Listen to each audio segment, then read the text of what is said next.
The Kreutzer Sonata by Tolstoy. Chapter 1.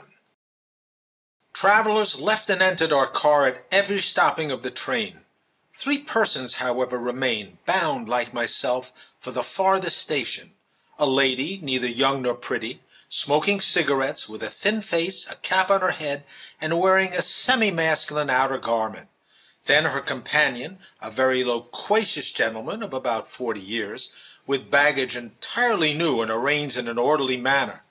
Then a gentleman who held himself entirely aloof, short in stature, very nervous, of uncertain age, with bright eyes, not pronounced in color, but extremely attractive, eyes that darted with rapidity from one object to another. This gentleman, during almost all the journey thus far, had entered into conversation with no fellow traveler, as if he carefully avoided all acquaintance. When spoken to, he answered curtly and decisively, and began to look out of the car window obstinately. Yet it seemed to me that the solitude weighed upon him. He seemed to perceive that I understood this, and when our eyes met, as happened frequently, since we were sitting almost opposite each other, he turned away his head and avoided conversation with me as much as with the others.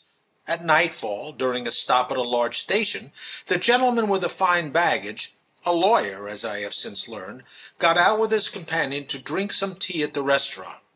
During their absence, several new travelers entered the car, among whom was a tall old man, shaven and wrinkled, evidently a merchant, wearing a large, heavily lined cloak and a big cap. This merchant sat down opposite the empty seats of the lawyer, and his companion then straightway entered into conversation with a young man who seemed like an employee in some commercial house, and who had likewise just boarded the train. At first the clerk had remarked that the seat opposite was occupied, and the old man had answered that he should get out at the first station. Thus their conversation started. I was sitting not far from these 2 travelers, and as the train was not in motion, I could catch bits of their conversation when others were not talking. They talked first of the prices of goods and the condition of business. They referred to a person whom they both knew. Then they plunged into the fair at Nijni Novgorod. The clerk boasted of knowing people who were leading a gay life there. But the old man did not allow him to continue, and interrupting him, began to describe the festivities of the previous year at Cunavino, in which he had taken part.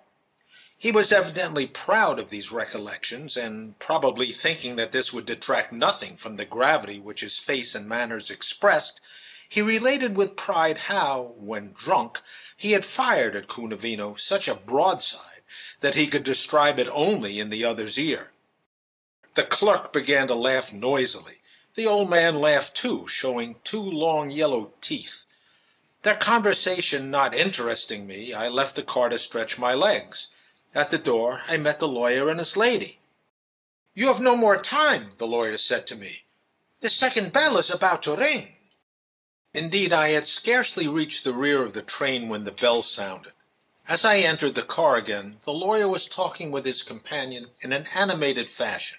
The merchant, sitting opposite them, was taciturn.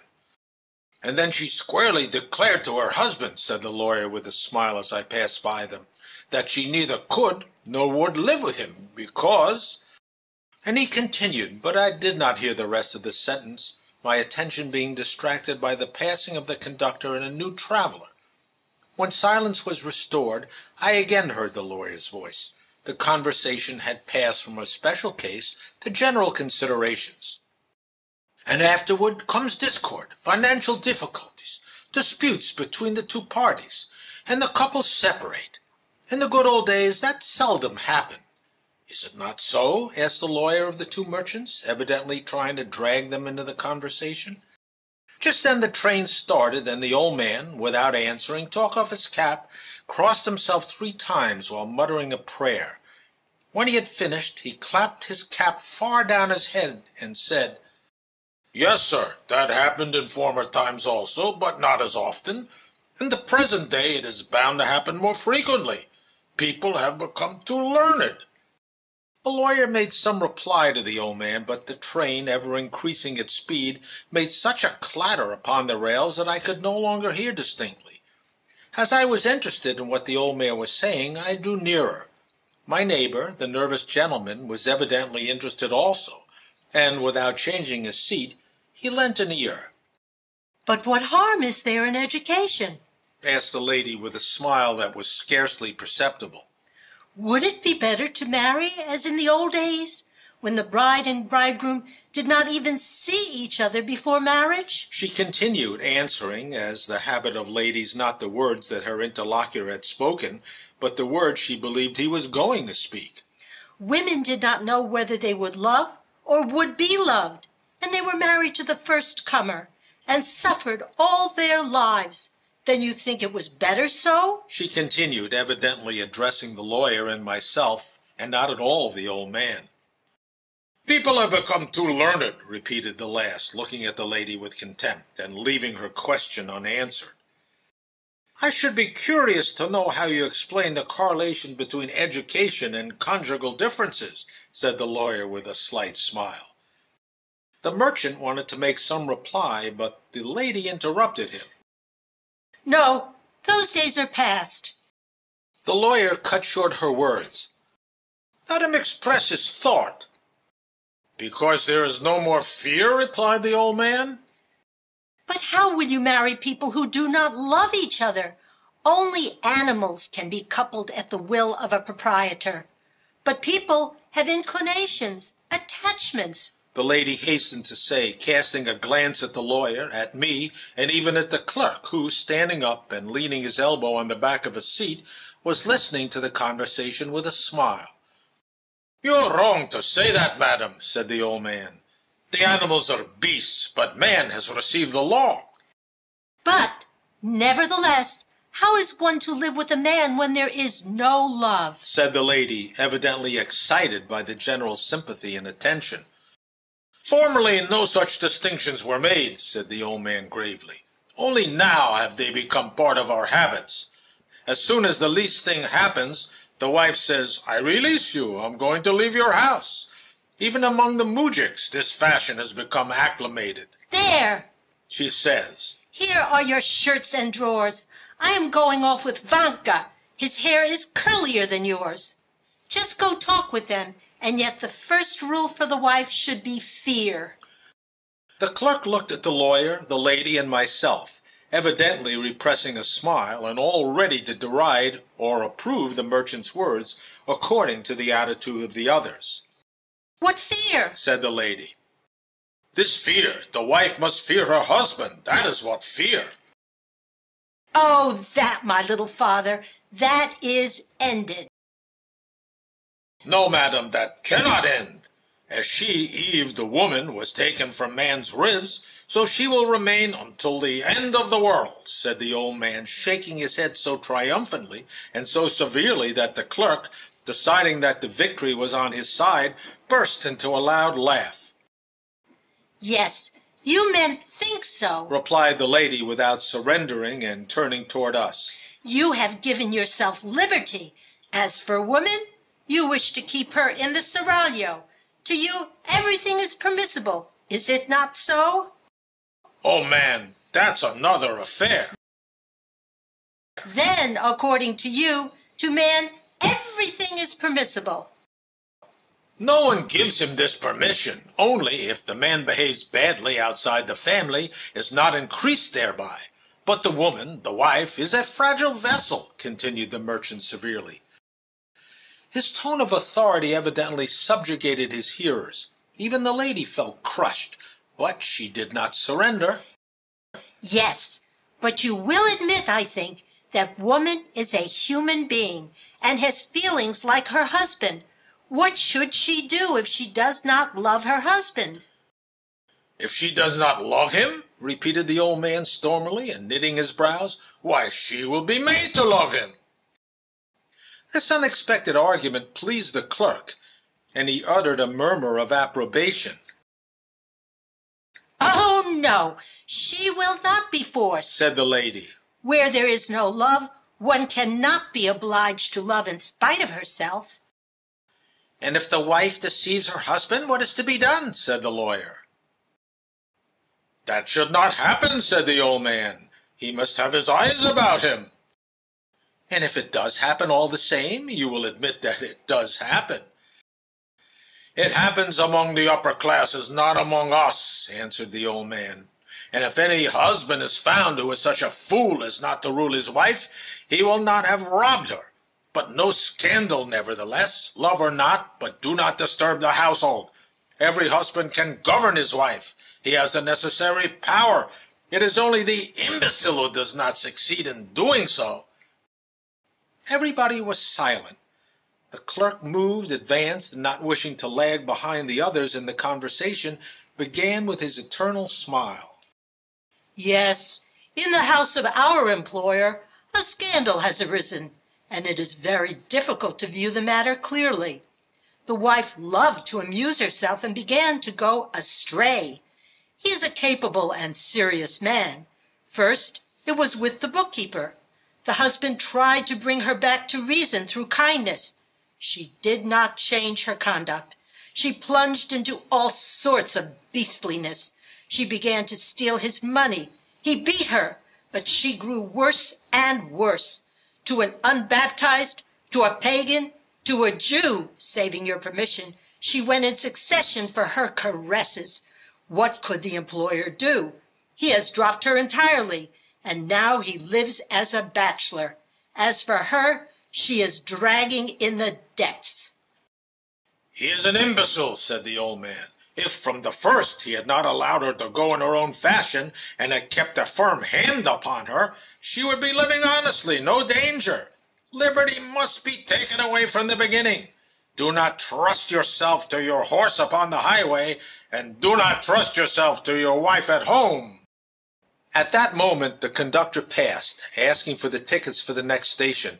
The old man gave up his. Yes, the feminine sex must be dominated in season, else all will perish. And you yourselves at Cunavino, did you not lead a gay life with the pretty girls? Asked the lawyer with a smile. Oh, that's another matter, said the merchant severely. Goodbye, he added, rising. He wrapped himself in his cloak, lifted his cap, and taking his bag, left the car. Chapter 2. Scarcely had the old man gone when a general conversation began. There's a little Old Testament father for you, said the clerk. He is a Demostroy, said the lady. What savage ideas about a woman and marriage! Yes, gentlemen, said the lawyer. we are still a long way from the European ideas upon marriage. First, the rights of women, then free marriage, then divorce, as a question not yet solved. The main thing, and the thing which such people as he do not understand, rejoined the lady, is that only love consecrates marriage, and that the real marriage is that which is consecrated by love. The clerk listened and smiled, with the air of one accustomed to store in his memory all intelligent conversation that he hears, in order to make use of it afterwards. But what is this love that consecrates marriage? Said suddenly the voice of the nervous and taciturn gentleman who, unnoticed by us, had approached. He was standing with his hand on the seat, and evidently agitated. His face was red. A vein in his forehead was swollen, and the muscles of his cheeks quivered. What is this love that consecrates marriage? He repeated. What love? Said the lady. The ordinary love of husband and wife. And how, then, can ordinary love consecrate marriage? Continued the nervous gentleman, still excited, and with a displeased air. He seemed to wish to say something disagreeable to the lady. She felt it, and began to grow agitated. How? Why, very simply, said she. The nervous gentleman seized the word as it left her lips. No, not simply. Madam says, interceded the lawyer, indicating his companion, that marriage should be first the result of an attachment, of a love, if you will, and that, when love exists, and in that case only, marriage represents something sacred. But every marriage which is not based on a natural attachment, on love, has in it nothing that is morally obligatory. Is not that the idea that you intended to convey?" he asked the lady. The lady, with a nod of her head, expressed her approval of this translation of her thoughts.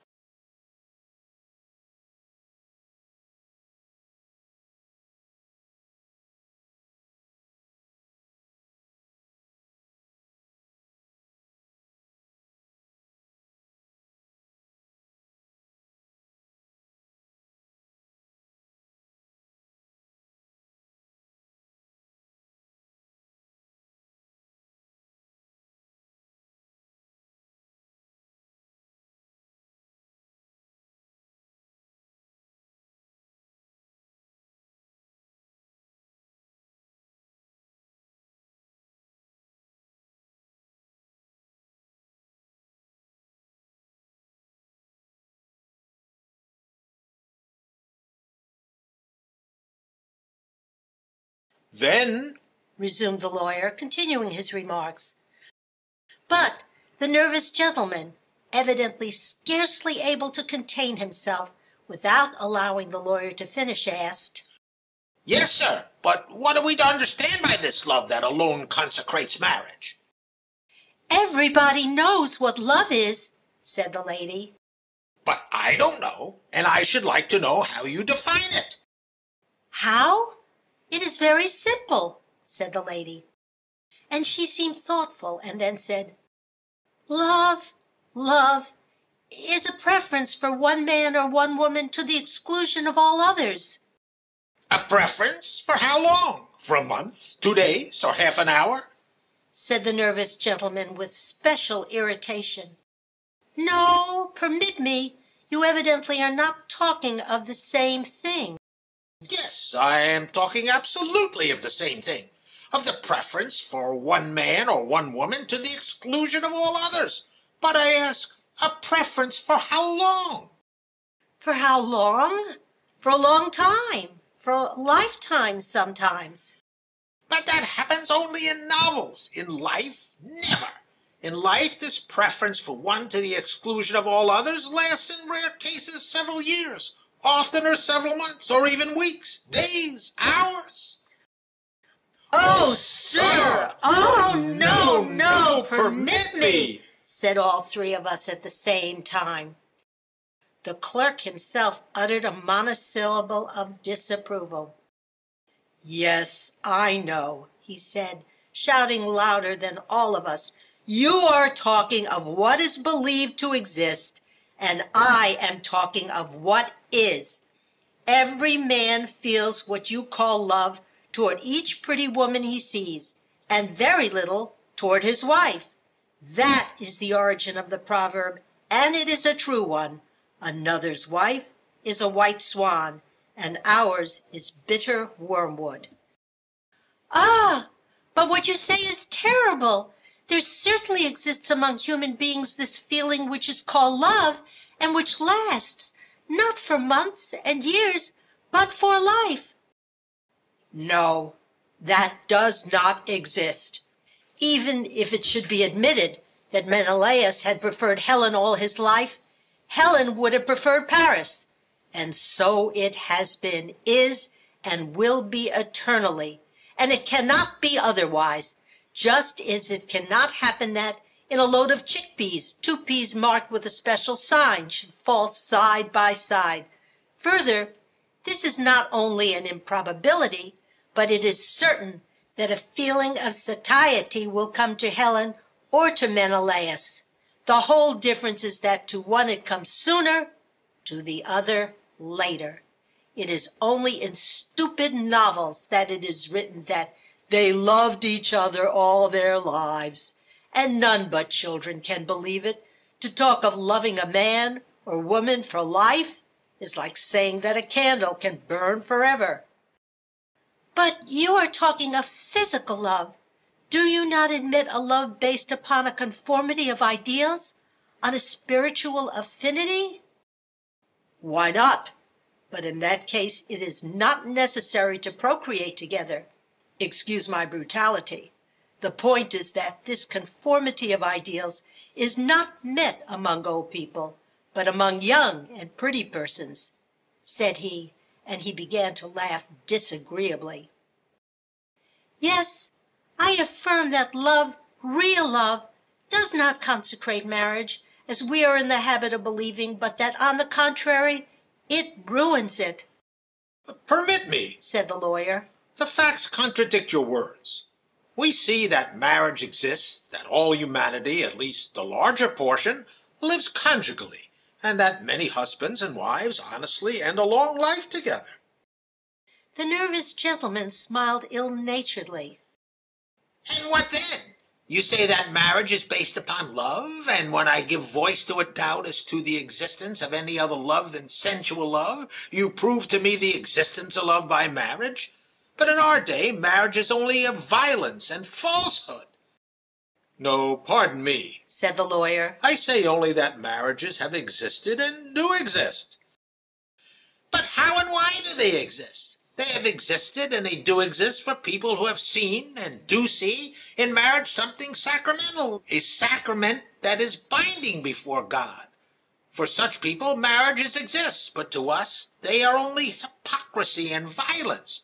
We feel it, and to clear ourselves, we preach free love. But really, to preach free love is only a call backward to the promiscuity of the sexes. Excuse me, he said to the lady. The haphazard sin of certain Raskolniks. The old foundation is shattered. We must build a new one, but we must not preach debauchery. He grew so warm that all became silent, looking at him in astonishment. And yet the transition state is terrible. People feel that haphazard sin is inadmissible. It is necessary in some way or other to regulate the sexual relations. But there exists no other foundation than the old one, which nobody longer believes. People marry in the old fashion without believing in what they do. And the result is falsehood, violence. When it is falsehood alone, it is easily endured. The husband and wife simply deceive the world by professing to live monogamically. If they really are polygamous and polyandrous, it is bad, but acceptable. But when, as often happens, the husband and the wife have taken upon themselves the obligation to live together all their lives, they themselves do not know why, and from the second month have already a desire to separate, but continue to live together just the same, then comes that infernal existence in which they resort to drink, in which they fire revolvers, in which they assassinate each other, in which they poison each other. All were silent, but we felt ill at ease. Yes, these critical episodes happen in marital life. For instance, there is the Posnichev affair, said the lawyer, wishing to stop the conversation on this embarrassing and too exciting ground. Have you read how he killed his wife through jealousy? The lady said that she had not read it. The nervous gentleman said nothing and changed color. I see you have divined who I am, said he suddenly after a pause. No, I have not had the pleasure. It is no great pleasure. I am Posnichev. New silence. He blushed, then turned pale again. What matters it, however? Said he. Excuse me, I do not wish to embarrass you. And he resumed his old seat. Chapter 3. I resumed mine also. The lawyer and the lady whispered together. I was sitting beside Posnichev, and I maintained silence. I desired to talk to him, but I did not know how to begin, and thus an hour passed until we reached the next station. There the lawyer and the lady went out, as well as the clerk. We were left alone, Posnichev and I. They say it and they lie, or they do not understand, said Posnichev. Of what are you talking? Why, still the same thing. He leaned his elbows upon his knees and pressed his hands against his temples. Love, marriage, family, all lies, lies, lies. He rose, lowered the lampshade, lay down with his elbows on the cushion, and closed his eyes. He remained thus for a minute. Is it disagreeable to you to remain with me now that you know who I am? Oh, no. You have no desire to sleep? Not at all. Then do you want me to tell you the story of my life? Just then the conductor passed. He followed him with an ill-natured look and did not begin until he had gone again. Then, during all the rest of the story, he did not stop once.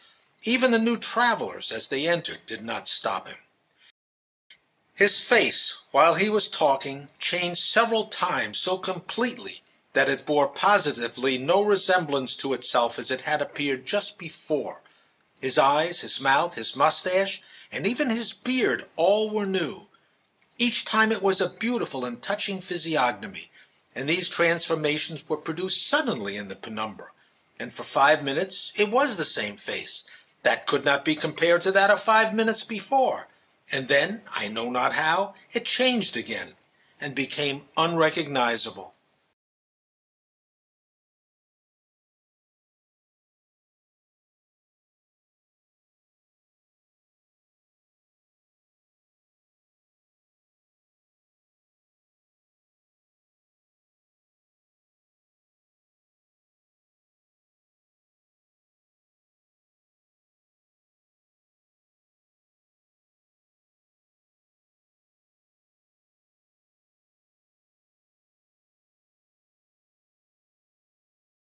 Chapter 4. Well, I am going to tell you my life and my whole frightful history. Yes, frightful. And the story itself is more frightful than the outcome. He became silent for a moment, passed his hands over his eyes, and began. To be understood clearly, the whole must be told from the beginning. It must be told how and why I married, and what I was before my marriage. First I will tell you who I am. The son of a rich gentleman of the steppes, an old marshal of the nobility. I was a university pupil, a graduate of the law school. I married in my 30th year. But before talking to you of my marriage, I must tell you how I lived formerly, and what ideas I had of conjugal life. I led the life of so many other so-called respectable people, that is, in debauchery, and like the majority, while leading the life of a debauch, I was convinced that I was a man of irreproachable morality. The idea that I had of my morality arose from the fact that in my family there was no knowledge of those special debaucheries, so common in the surroundings of landowners, and also from the fact that my father and my mother did not deceive each other. In consequence of this, I had built from childhood a dream of high and poetical conjugal life.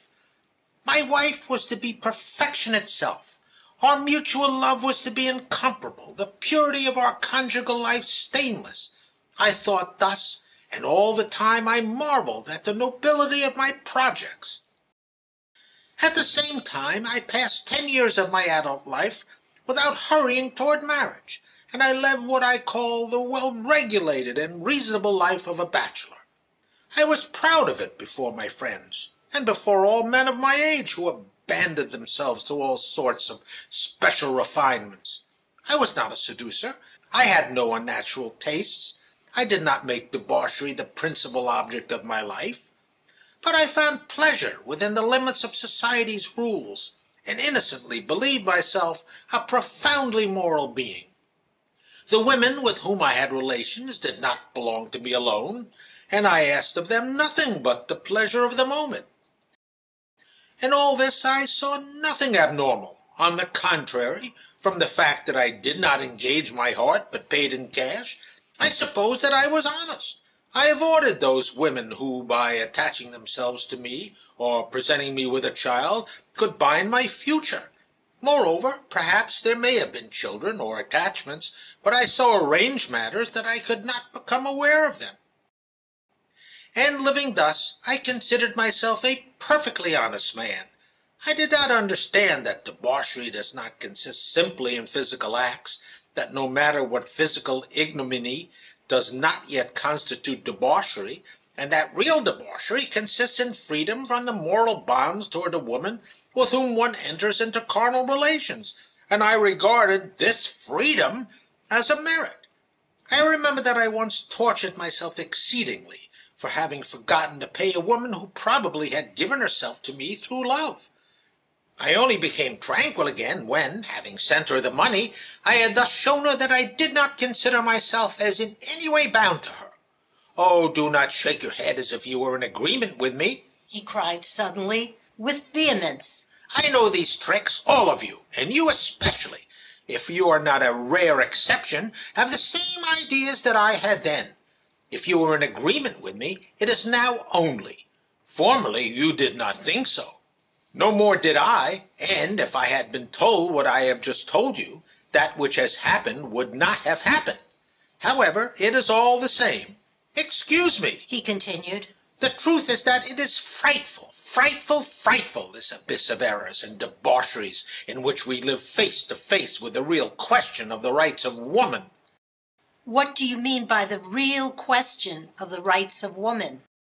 The question of the nature of this special being, organized otherwise than man, and how this being and man ought to view the wife. Chapter 5.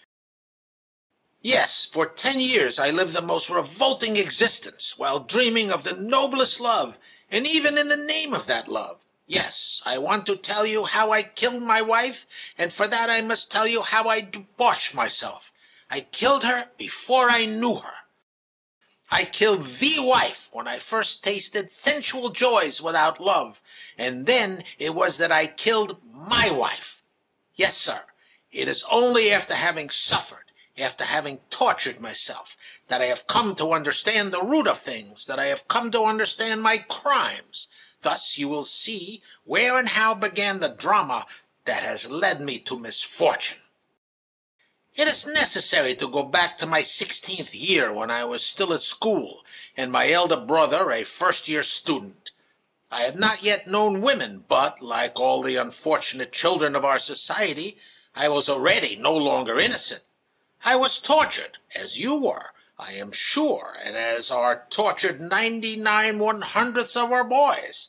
I lived in a frightful dread. I prayed to God, and I prostrated myself. I was already perverted in imagination, but the last steps remained to be taken. I could still escape, when a friend of my brother, a very gay student, one of those who are called good fellows, that is, the greatest of scamps, and who had taught us to drink and play cards, took advantage of a night of intoxication to drag us there. We started. My brother, as innocent as I, fell that night, and I, a mere lad of 16, polluted myself, and helped to pollute a sister woman, without understanding what I did. Never had I heard from my elders that what I thus did was bad. It is true that there are the 10 commandments of the Bible, but the commandments are made only to be recited before the priests at examinations, and even then are not as exacting as the commandments in regard to the use of it in conditional propositions. Thus, from my elders, whose opinion I esteemed, I had never heard that this was reprehensible. On the contrary, I had heard people whom I respected say that it was good. I had heard that my struggles and my sufferings would be appeased after this act. I had heard it and read it. I had heard from my elders that it was excellent for the health, and my friends have always seemed to believe that it contained I know not what merit and valor, so nothing is seen in it but what is praiseworthy. As for the danger of disease, it is a foreseen danger. Does not the government guard against it? And even science corrupts us.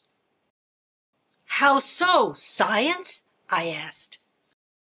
Why, the doctors, the pontiffs of science, who pervert young people by laying down such rules of hygiene, who pervert women by devising and teaching them ways by which not to have children. Yes, if only 100th of the efforts spent in curing diseases were spent in curing debauchery, disease would long ago have ceased to exist, whereas now all efforts are employed not in extirpating debauchery, but in favoring it by assuring the harmlessness of the consequences. Besides, it is not a question of that. It is a question of this frightful thing that has happened to me, as it happens to 9/10, if not more, not only of the men of our society, but of all societies, even peasants. This frightful thing that I had fallen, and not because I was subjected to the natural seduction of a certain woman. No, no woman seduced me. I fell because the surroundings in which I found myself saw in this degrading thing only a legitimate function, useful to the health, because others saw in it simply a natural amusement, not only excusable, but even innocent in a young man. I did not understand that it was a fall, and I began to give myself to those pleasures, partly from desire and partly from necessity, which I was led to believe were the characteristic of my age, just as I had begun to drink and smoke. And yet there was in this first fall something peculiar and touching. I remember that straight away I was filled with such a profound sadness that I had a desire to weep over the loss forever of my relations with women. Yes, my relations with women were lost forever. Pure relations with women, from that time forward, I could no longer have. I had become what is called a voluptuary, and to be a voluptuary is a physical condition like the condition of a victim of the morphine habit, of a drunkard, and of a smoker. Just as the victim of a morphine habit, the drunkard, the smoker, is no longer a normal man, so the man who has known several women for his pleasure is no longer normal. He is abnormal forever. He is a voluptuary.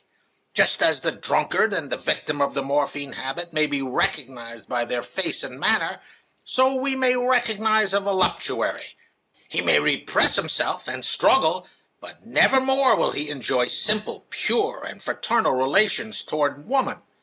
By his way of glancing at a young woman, one may at once recognize a voluptuary. And I became a voluptuary, and I have remained one. Chapter 6. Yes, so it is, and that went farther and farther with all sorts of variations. My God!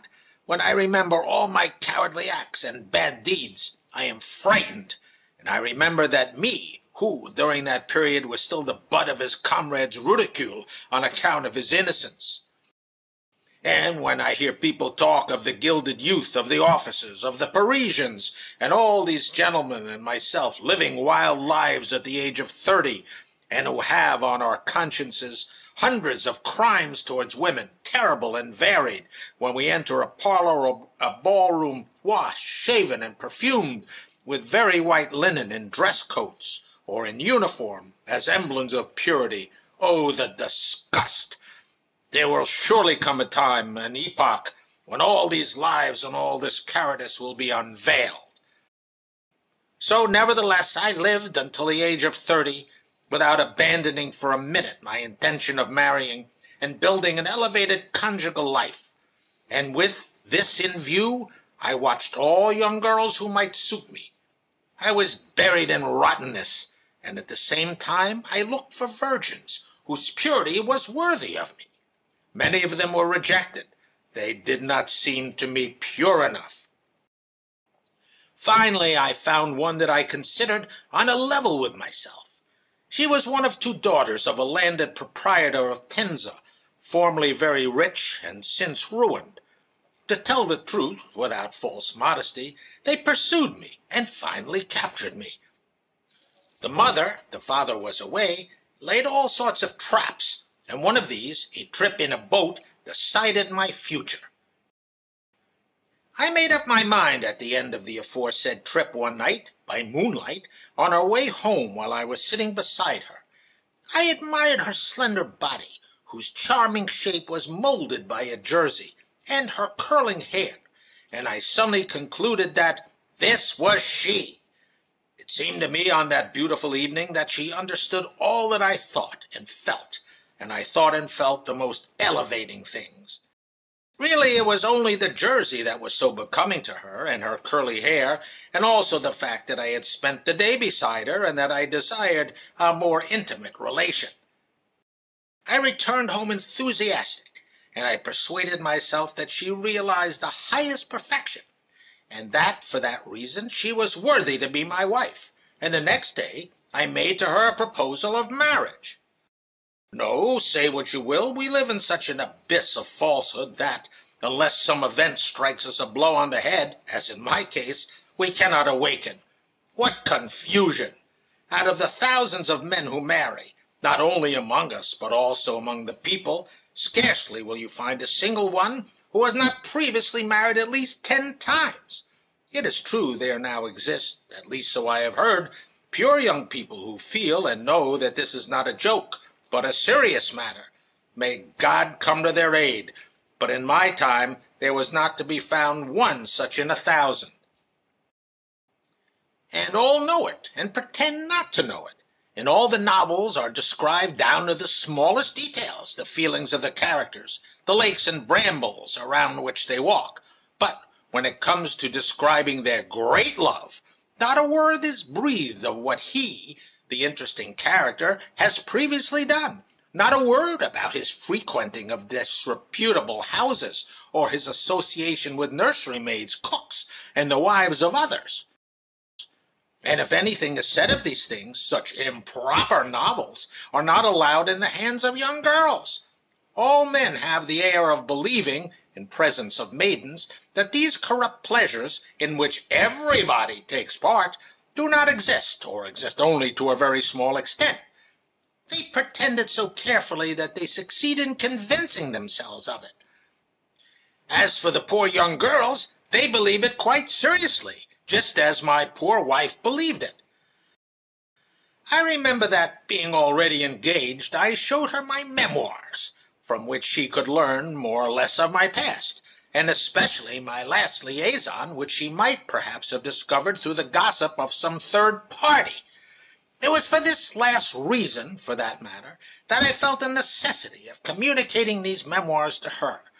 I can still see her fright, her despair, her bewilderment, when she had learned and understood it. She was on the point of breaking the engagement. What a lucky thing it would have been for both of us. Posnicheff was silent for a moment, and then resumed. After all, no. It is better that things happened as they did. Better, he cried. It was a good thing for me. Besides, it makes no difference. I was saying that in these cases it is the poor young girls who are deceived.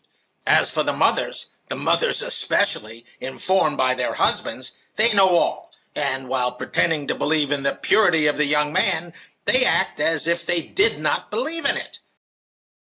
They know what bait must be held out to people for themselves and their daughters. We men sin through ignorance, and a determination not to learn.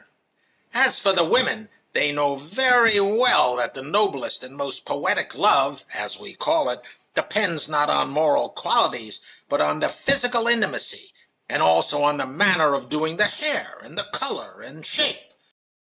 Ask an experienced coquette who has undertaken to seduce a man, which she would prefer, to be convicted, in presence of the man whom she is engaged in conquering, of falsehood, perversity, cruelty, or to appear before him in an ill-fitting dress, or a dress of an unbecoming color. She will prefer the first alternative. She knows very well that we simply lie when we talk of our elevated sentiments, that we seek only the possession of her body, and that because of that we will forgive her every sort of baseness, but will not forgive her a costume of an ugly shade without taste or fit. And these things she knows by reason, whereas the maiden knows them only by instinct, like the animal. Hence, these abominable jerseys, these artificial humps on the back, these bare shoulders, arms, and throats. Women especially, those who have passed through the school of marriage, know very well that conversations upon elevated subjects are only conversations, and that man seeks and desires the body and all that ornaments the body. Consequently, they act accordingly. If we reject conventional explanations and view the life of our upper and lower classes as it is, with all its shamelessness, it is only a vast perversity. You do not share this opinion? Permit me, I am going to prove it to you, said he, interrupting me. You say that the women of our society live for a different interest from that which actuates fallen women, and I say no, and I am going to prove it to you. If beings differ from one another according to the purpose of their life, according to their inner life, this will necessarily be reflected also in their outer life, and their exterior will be very different. Well, then, compare the wretched, the despised, with the women of the highest society. The same dresses, the same fashions, the same perfumeries, the same passion for jewelry, for brilliant and very expensive articles, the same amusements, dances, music, and songs. The former attract by all possible means. So do the latter. No difference, none whatever. Yes, and I, too, was captivated by jerseys, bustles, and curly hair. End of chapter 6. Recording by Larry Kaplan. Chapter 7. And it was very easy to capture me, since I was brought up under artificial conditions, like cucumbers in a hothouse. Our too abundant nourishment, together with complete physical idleness, is nothing but systematic excitement of the imagination. The men of our society are fed and kept like reproductive stallions. It is sufficient to close the valve, that is, for a young man to live a quiet life for some time, to produce as an immediate result of restlessness, which, becoming exaggerated by reflection through the prism of our unnatural life, provokes the illusion of love. All our idols and marriage, all are the result, for the most part, of our eating. Does that astonish you? For my part, I am astonished that we do not see it. Not far from my estate this spring, some moujiks were working on a railway embankment. You know what a peasant's food is: bread, kvass, onions. With this frugal nourishment he lives. He is alert. He makes light work in the fields. But on the railway this bill of fare becomes kacha and a pound of meat. Only he restores this meat by 16 hours of labor, pushing loads weighing 1,200 pounds. And we, who eat 2 pounds of meat and game, we who absorb all sorts of heating, drinks, and food, how do we expend it? In sensual excesses. If the valve is open, all goes well. But close it, as I had closed it temporarily before my marriage, and immediately there will result an excitement which, deformed by novels, verses, music, by our idle and luxurious life, will give a love of the finest water. I, too, fell in love, as everybody does, and there were transports, emotion, poesy. But really all this passion was prepared by Mamma and the dressmakers. If there had been no trips in boats, no well-fitted garments, etc., if my wife had worn some shapeless blouse, and I had seen her thus at her home, I should not have been seduced. End of chapter 7. Recording by Larry Kaplan. Chapter 8. And note also this falsehood, of which all are guilty, the way in which marriages are made. What could there be more natural? The young girl is marriageable. She should marry. What simpler, provided the young person is not a monster, and men can be found with a desire to marry? Well, no. Here begins a new hypocrisy. Formerly, when the maiden arrived at a favorable age, her marriage was arranged by her parents. That was done. That is done still throughout humanity, among the Chinese, the Hindus, the Mussulmans, and among our common people also. Things are so managed in at least 99% of the families of the entire human race. Only we riotous livers have imagined that this way was bad, and have invented another. And this other, what is it? It is this. The young girls are seated, and the gentlemen walk up and down before them as in a bazaar, and make their choice. The maidens wait and think, but do not dare to say, "Take me, young man, me and not her. Look at these shoulders and the rest." We males walk up and down and estimate the merchandise, and then we discourse upon the rights of woman, upon the liberty that she acquires, I know not how, in the theatrical halls. "But what is it to be done?" said I to him. "Shall the woman make the advances?" I do not know, but if it is a question of equality, let the equality be complete. Though it has been found that to contract marriages through the agency of matchmakers is humiliating, it is nevertheless 1,000 times preferable to our system. There the rights and the chances are equal. Here the woman is a slave, exhibited in the market. But as she cannot bend to her condition, or make advances herself, there begins that other and more abominable lie which is sometimes called going into society, sometimes amusing oneself, and which is really nothing but the hunt for a husband. But say to a mother or to her daughter that they are engaged only in a hunt for a husband. God, what an offense! Yet they can do nothing else, and have nothing else to do. And the terrible feature of it all is to see sometimes very young, poor, and innocent maidens haunted solely by such ideas. If only, I repeat, it were done frankly, but it is always accompanied with lies and babble of this sort. Ah, the descent of species! How interesting it is! Oh, Lily is much interested in painting. Shall you go to the exposition? How charming it is! And the troika, and the plays, and the symphonies. Ah, how adorable! My Lisa is passionately fond of music. And you, why do you not share these convictions? And through all this verbiage, all have but one single idea. Take me, take my Lise. No me, only try. Chapter 9. Do you know, suddenly continued Posnachef, that this power of women from which the world suffers arises solely from what I have just spoken of? What do you mean by the power of women? I said. Everybody, on the contrary, complains that women have not sufficient rights, that they are in subjection. That's it exactly, said he vivaciously. That is just what I mean, and that is the explanation of this extraordinary phenomenon, that on the one hand, woman is reduced to the lowest degree of humiliation, and on the other hand, she reigns over everything. See the Jews. With their power of money, they avenge their subjection just as women do. Ah, you wish us to be only merchants? All right, remaining merchants, we will get possession of you, say the Jews. Ah, you wish us to be only objects of sensuality?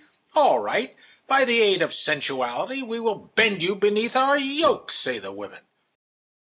The absence of the rights of woman does not consist in the fact that she has not the right to vote or the right to sit on the bench, but in the fact that in her affectional relations she is not the equal of man. She has not the right to abstain, to choose instead of being chosen. You say that that would be abnormal? Very well. But then do not let man enjoy these rights while his companion is deprived of them and finds herself obliged to make use of this coquetry by which she governs, so that the result is that man chooses formally, whereas really it is woman who chooses. As soon as she is in possession of her means, she abuses them and acquires a terrible supremacy. But where do you see this exceptional power? Where? Why, everywhere and everything. Go see the stores in the large cities. There are millions there, millions. It is impossible to estimate the enormous quantity of labor that is expended there. In 9/10 of these stores, is there anything whatever for the use of men? All the luxury of life is demanded and sustained by woman. Count the factories. The greater part of them are engaged in making feminine ornaments. Millions of men, generations of slaves, die toiling like convicts simply to satisfy the whims of our companions. Women, like queens, keep 9/10 of the human race as prisoners of war, or as prisoners at hard labor. And all this because they have been humiliated, because they have been deprived of rights equal to those which men enjoy. They take revenge for our sensuality. They catch us in their nets. Yes, the whole thing is there. Women have made of themselves such a weapon to act upon the senses that a young man, and even an old man, cannot remain tranquil in their presence. Watch a popular festival, or our receptions, or ballrooms. Woman well knows her influence there. You will see it in her triumphant smiles. As soon as a young man advances toward a woman, directly he falls under the influence of this opium and loses his head. Long ago I felt ill at ease when I saw a woman too well adorned, whether a woman of the people with her red neckerchief and her looped skirt, or a woman of our own society in her ballroom dress. But now it simply terrifies me. I see in it a danger to men, something contrary to the laws, and I feel a desire to call a policeman to appeal for defense from some quarter to demand that this dangerous object be removed. And this is not a joke by any means. I am convinced, I am sure that the time will come, and perhaps it is not far distant, when the world will understand this and will be astonished that a society could exist in which actions as harmful as those which appeal to sensuality by adorning the body as our companions do were allowed, as well set traps along our public streets, or worse than that. Chapter 10. That then was the way in which I was captured. I was in love, as it is called. Not only did she appear to me a perfect being, but I considered myself a white blackbird. It is a commonplace fact that there is no one so low in the world that he cannot find someone viler than himself, and consequently puffed with pride and self-contentment. I was in that situation. I did not marry for money. Interest was foreign to the affair, unlike the marriages of most of my acquaintances who married either for money or for relations. First, I was rich. She was poor. Second, I was especially proud of the fact that while others married with an intention of continuing their polygamic life as bachelors, it was my firm intention to live monogamically after my engagement and the wedding, and my pride swelled immeasurably. Yes, I was a wretch, convinced that I was an angel. The period of my engagement did not last long. I cannot remember those days without shame. What an abomination! It is generally agreed that love is a moral sentiment, a community of thought rather than of sense. If that is the case, this community of thought ought to find expression in words and conversation. Nothing of the sort. It was extremely difficult for us to talk with each other. What a toil of Sisyphus was our conversation! Scarcely had we thought of something to say and said it, when we had to resume our silence and try to discover new subjects. Literally, we did not know what to say to each other. All that we could think of concerning the life that was before us and our home was said. And then what? If we had been animals, we should have known that we had not to talk.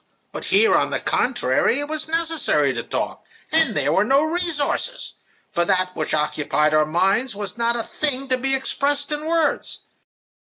And then that silly custom of eating bonbons, the brutal gluttony for sweetmeats, those abominable preparations for the wedding, those discussions with Mamma upon apartments, upon the sleeping rooms, upon the bedding, upon the morning gowns, upon the wrappers, the linen, the costumes. Understand that if people married according to old-fashion, as this old man said just now, then these eider-down coverlets and this bedding would all be sacred details. But with us, out of 10 married people, there is scarcely to be found one who, I do not say believes in sacraments, whether he believes or not is a matter of indifference to us, but believes in what he promises.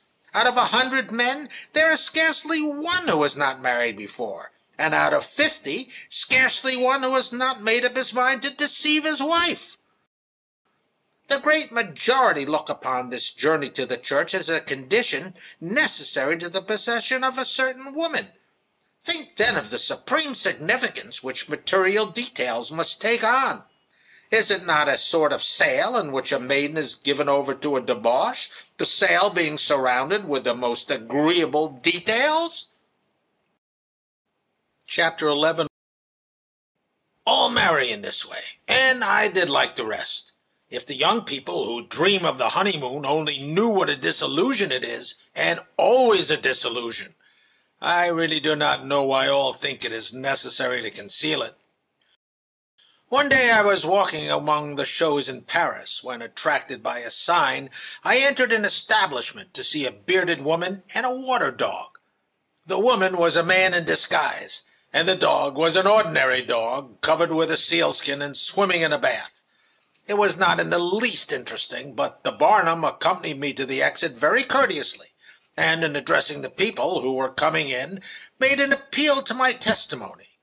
"Ask the gentleman if it is not worth seeing. Come in, come in. It only costs a franc." and in my confusion I did not dare to answer that there was nothing curious to be seen, and was upon my false shame that the Barnum must have counted. It must be the same with the persons who have passed through the abominations of the honeymoon. They do not dare to undeceive their neighbor, and I did the same. The felicities of the honeymoon do not exist. On the contrary, it is a period of uneasiness, of shame, of pity, and above all, of ennui, of ferocious ennui. It is something like the feeling of a youth when he is beginning to smoke. He desires to vomit. He dribbles and swallows his drivel, pretending to enjoy this little amusement. The vice of marriage. What? Vice? I said. But you are talking of one of the most natural things. Natural? Said he. Natural? No, I consider on the contrary that it is against nature, and it is I, a perverted man, who have reached this conviction. What would it be then if I had not known corruption? To a young girl, to every unperverted young girl, it is an act extremely unnatural, just as it is to children. My sister married, when very young, a man twice her own age, and who was utterly corrupt. I remember how astonished we were the night of her wedding, when, pale and covered with tears, she fled from her husband, her whole body trembling, saying that for nothing in the world would she tell what he wanted of her. You say natural? It is natural to eat. That is a pleasant, agreeable function which no one is ashamed to perform from the time of his birth. No, it is not natural. A pure young girl wants one thing: children. Children, yes, not a lover. But, said I with astonishment, how would the human race continue? But what is the use of its continuing? He rejoined vehemently. What? What is the use? But then we should not exist. And why is it necessary that we should exist? Why, to live, to be sure. And why live? The Schopenhauers, the Hartmans, and all the Buddhists say that the greatest happiness is nirvana, non-life, and they are right in this sense, that human happiness is coincident with the annihilation of self. Only they do not express themselves well. They say that humanity should annihilate itself to avoid its sufferings, that its object should be to destroy itself. Now, the object of humanity cannot be to avoid sufferings by annihilation, since suffering is the result of activity. The object of activity cannot consist in suppressing its consequences. The object of man, as of humanity, is happiness, and to attain it, humanity has a law which it must carry out. This law consists in the union of beings. This union is thwarted by the passions, and that is why, if the passions disappear, the union will be accomplished. Humanity then will have carried out the law, and will have no further reason to exist. And before humanity carries out the law? In the meantime, it will have the sign of the unfulfilled law and the existence of physical love. As long as this love shall exist, and because of it, generations will be born, one of which will finally fulfill the law. When at last the law shall be fulfilled, the human race will be annihilated. At least it is impossible for us to conceive of life in the perfect union of people. Chapter 12. Strange theory, cried I. Strange in what? According to all the doctrines of the Church, the world will have an end. Science teaches the same fatal conclusions. Why then is it strange that the same thing should result from moral doctrine? Let those who can contain, said Christ. And I take this passage literally as it is written. That morality may exist between people in their worldly relations, they must make complete chastity their object. Intending toward this end, man humiliates himself. When he shall reach the last degree of humiliation, we shall have moral marriage. But if man, as in our society, tends only toward physical love, though he may clothe it with pretexts and the false forms of marriage, he will have only permissible debauchery, He will know only the same immoral life in which I fell, and caused my wife to fall, a life which we call the honest life of the family. Think what a perversion of ideas must arise when the happiest situation of man, liberty, chastity, is looked upon as something wretched and ridiculous. The highest ideal, the best situation of woman, to be pure, to be vestal, a virgin, excites fear and laughter in our society. How many young girls sacrifice their purity to this Moloch of opinion by marrying rascals, that they may not remain virgins, that is, superiors. Through fear of finding themselves in that ideal state, they ruin themselves. But I did not understand formerly, I did not understand that the words of the gospel, that he who looks upon a woman to lust after her has already committed adultery, do not apply to the wives of others, but notably and especially to our own wives.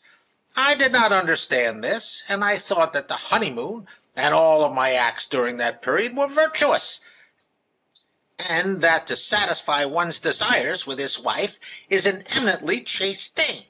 Know, then, that I consider these departures, these isolations which young married couples arrange with the permission of their parents, as nothing else than a license to engage in debauchery. I saw, then, in this nothing bad or shameful, and hoping for great joys, I began to live the honeymoon. And very certainly none of these joys followed. But I had faith, and was determined to have them, cost what they might. But the more I tried to secure them, the less I succeeded. All this time I felt anxious, ashamed, and weary. Soon I began to suffer. I believe that on the third or fourth day I found my wife sad, and asked her the reason. I began to embrace her, which, in my opinion, was all that she could desire. She put me away with her hand, and began to weep. At what? She could not tell me. She was filled with sorrow, with anguish. Probably her tortured nerves had suggested to her the truth about the baseness of our relations, but she found no words in which to say it. I began to question her. She answered that she missed her absent mother. It seemed to me that she was not telling the truth.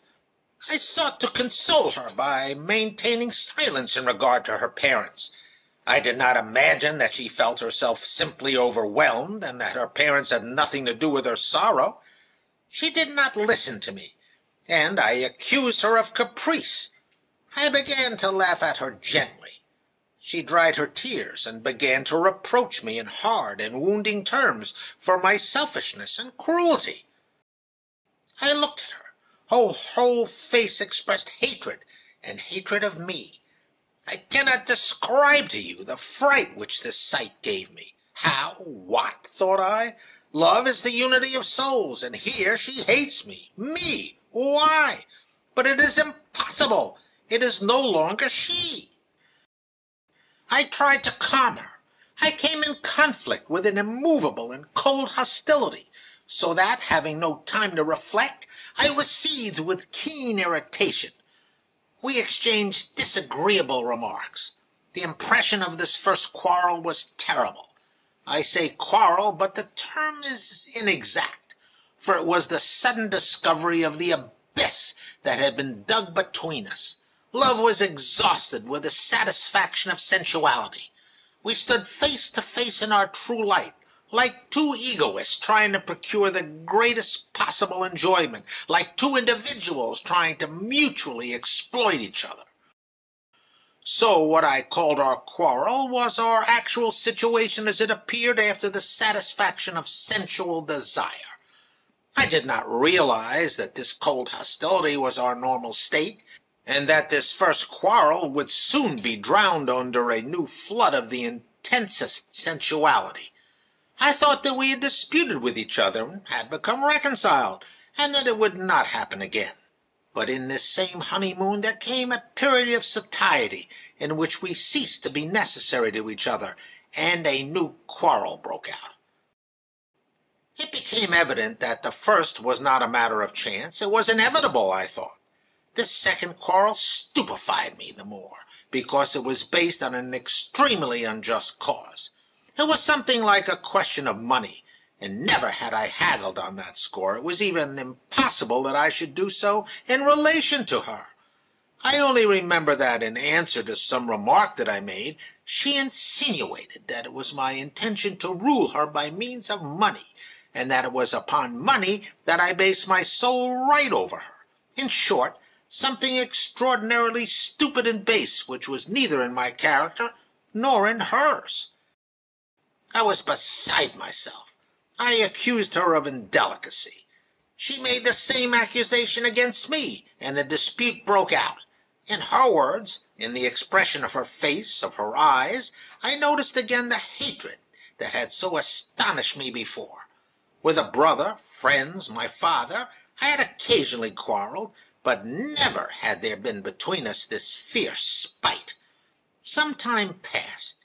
Our mutual hatred was again concealed between an access of sensual desire, and I again consoled myself with the reflection that these scenes were reparable faults.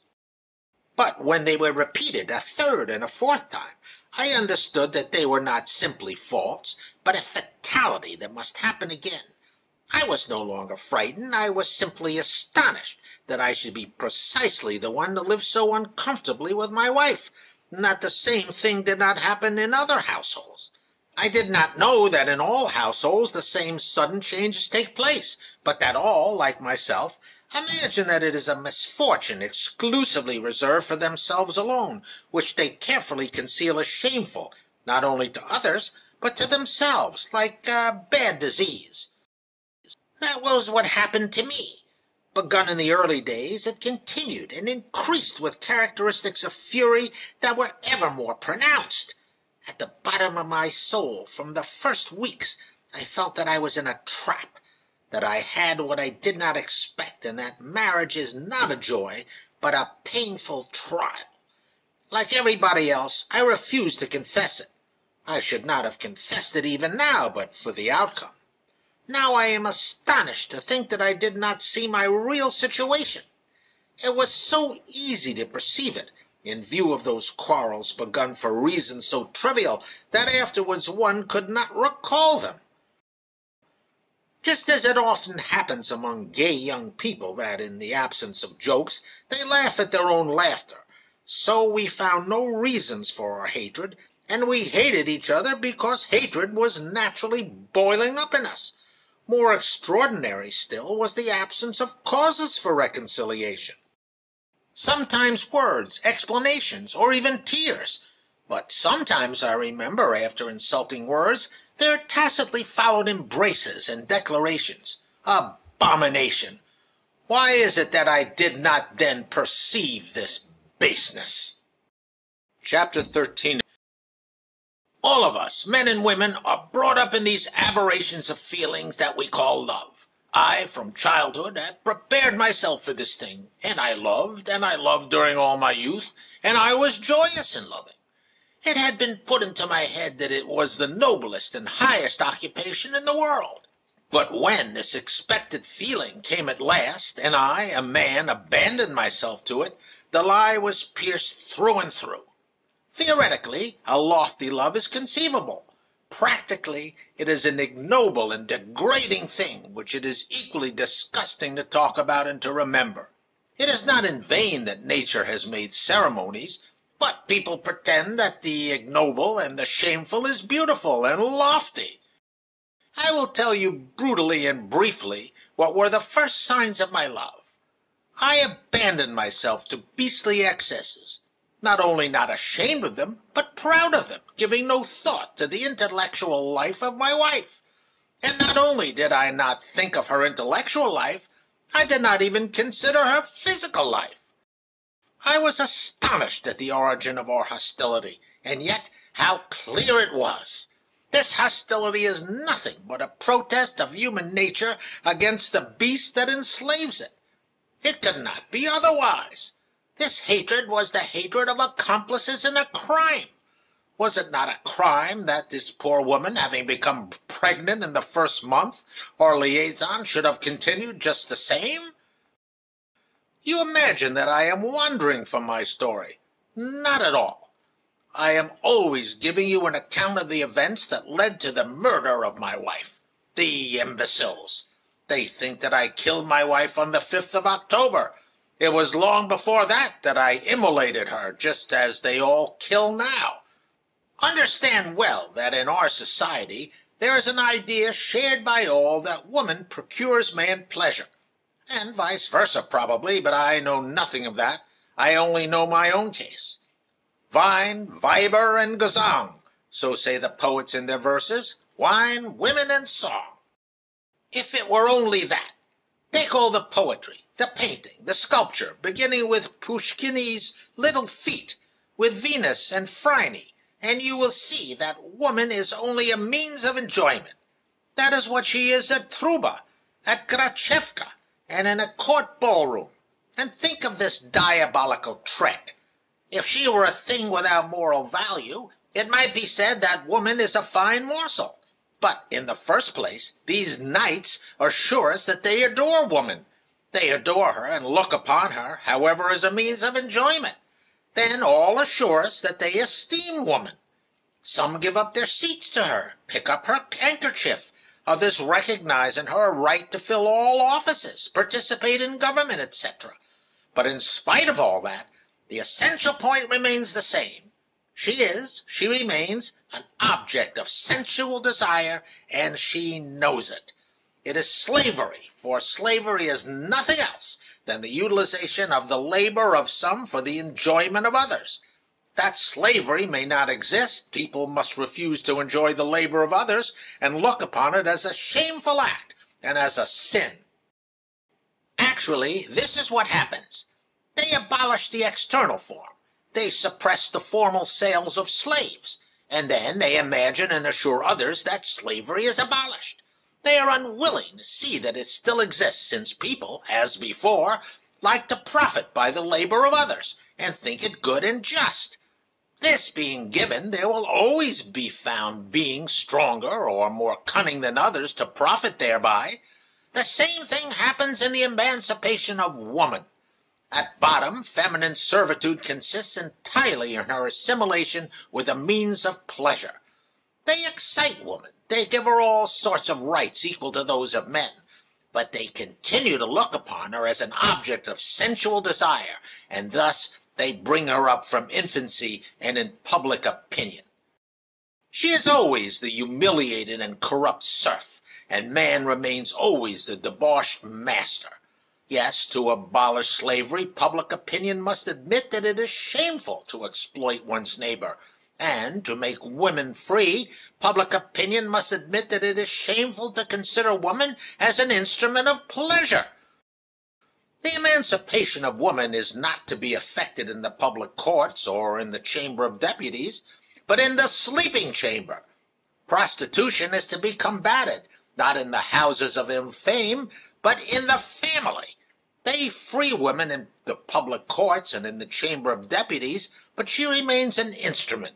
Teach her, as she is taught among us, to look upon herself as such, and she will always remain an inferior being. Either with the aid of the rascally doctors, she will try to prevent conception and descend, not to the level of an animal, but to the level of a thing. Or she will be what she is in the great majority of cases, sick, hysterical, wretched, without hope of spiritual progress. But why that? I asked. Oh, the most astonishing thing is that no one is willing to see this thing, evident as it is, which the doctors must understand, but which they take good care not to do. Man does not wish to know the law of nature, children. But children are born and become an embarrassment. Then man devises means of avoiding this embarrassment. We have not yet reached the low level of Europe, nor Paris, nor the system of 2 children, nor Mahomet. We have discovered nothing because we have given it no thought. We feel that there is something bad in the first 2 means, but we wish to preserve the family, and our view of woman is still worse. With us, woman must be at the same time mistress and nurse, and her strength is not sufficient. That is why we have hysteria, nervous attacks, and among the peasants, witchcraft. Note that among the young girls of the peasantry this state of things does not exist, but only among the wives, and the wives who live with their husbands. The reason is clear, and this is the cause of the intellectual and moral decline of woman and of her abasement. If they would only reflect what a grand work for the wife is this period of gestation, in her is forming the being who continues us, and this holy work is thwarted and rendered painful. By what? It is frightful to think of it. And after that they talk of the liberties and the rights of woman. It is like the cannibals fattening their prisoners in order to devour them, and assuring these unfortunates at the same time that their rights and their liberties are guarded. All this was new to me and astonished me very much. But if this is so, said I, it follows that one may love his wife only once every 2 years, and as man has need of her, you are going to say, at least so the priests of science assure us. I would force these priests to fulfill the function of these women, who, in their opinion, are necessary to man. I wonder what song they would sing then. Assure man that he needs brandy, tobacco, opium, and he will believe those poisons necessary. It follows that God did not know how to arrange matters properly, since, without asking the opinions of the priests, he has combined things as they are. Man needs, so they have decided, to satisfy his sensual desire, and here this function is disturbed by the birth and the nursing of children. What then is to be done? Why, apply to the priests. They will arrange everything, and they have really discovered a way. When, then, will these rascals with their lies be uncrowned? It is high time. We have had enough of them. People go mad and shoot each other with revolvers, and always because of that. And how could it be otherwise? One would say that the animals know that descent continues their race, and that they follow a certain law in regard thereto. Only man does not know this, and is unwilling to know it. He cares only to have as much sensual enjoyment as possible. The king of nature, man. In the name of his love, he kills half the human race. Of woman, who ought to be his aid in the movement of humanity toward liberty, he makes, in the name of his pleasures, not an aid, but an enemy. Who is it that everywhere puts a check upon the progressive movement of humanity? Woman. Why is it so? For the reason that I have given, and for that reason only. Chapter 14. Yes, much worse than the animal is man when he does not live as a man. Thus was I. The horrible part is that I believed, inasmuch as I did not allow myself to be seduced by other women, that I was leading an honest family life, that I was a very mortal being, and that if we had quarrels, the fault was in my wife and in her character. But it is evident that the fault was not in her. She was like everybody else, like the majority. She was brought up according to the principles exacted by the situation of our society. That is, as all the young girls of our wealthy classes, without exception, are brought up, and as they cannot fail to be brought up. How many times we hear or read of reflections upon the abnormal condition of women, and upon what they ought to be. But these are only vain words. The education of women results from the real and not the imaginary view which the world entertains of women's vocation. According to this view, the condition of women consists in procuring pleasure, and it is to that end that her education is directed. From her infancy she is taught only those things that are calculated to increase her charm. Every young girl is accustomed to think only of that. As the serfs were brought up solely to please their masters, so woman is brought up to attract men. It cannot be otherwise. But you will say, perhaps, that applies only to young girls who are badly brought up, but that there is another education, an education that is serious in the schools, an education in the dead languages, an education in the institutions of midwifery, an education in medical courses, and in other courses. It is false. every sort of feminine education has for its sole object the attraction of men. Some attract by music or curly hair, others by science or by civic virtue. The object is the same and cannot be otherwise, since no other object exists, to seduce man in order to possess him.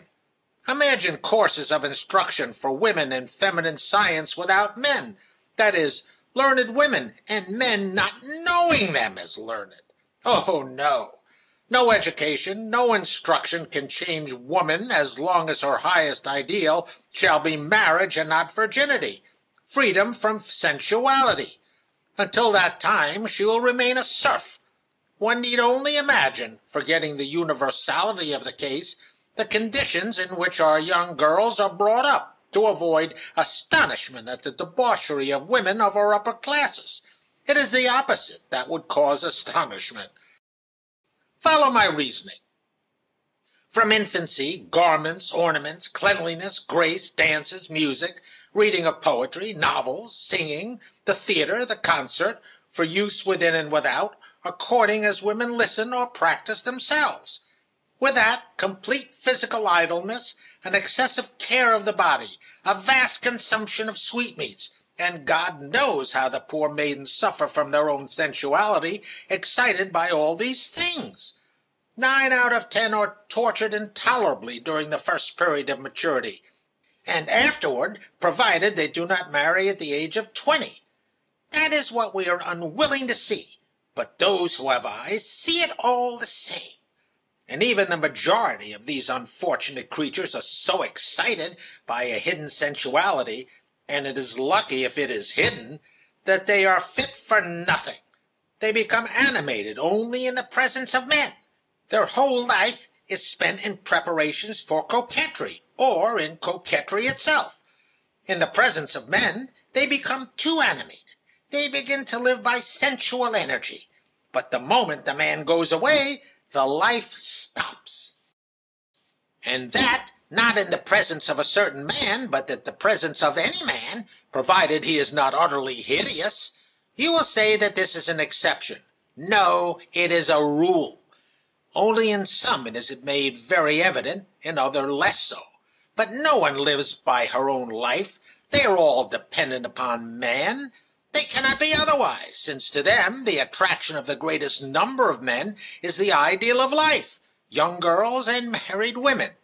And it is for this reason that they have no feeling stronger than that of the animal need of every female, who tries to attract the largest number of males in order to increase the opportunities for choice. So it is in the life of young girls, and so it continues during marriage. In the life of young girls, it is necessary in order to selection, and in marriage it is necessary in order to rule the husband. Only one thing suppresses or interrupts these tendencies for a time, namely children, and then only when the woman is not a monster, that is, when she nurses her own children. Here again the doctor interferes. With my wife, who desired to nurse her own children, and who did nurse 6 of them, it happened that the first child was sickly.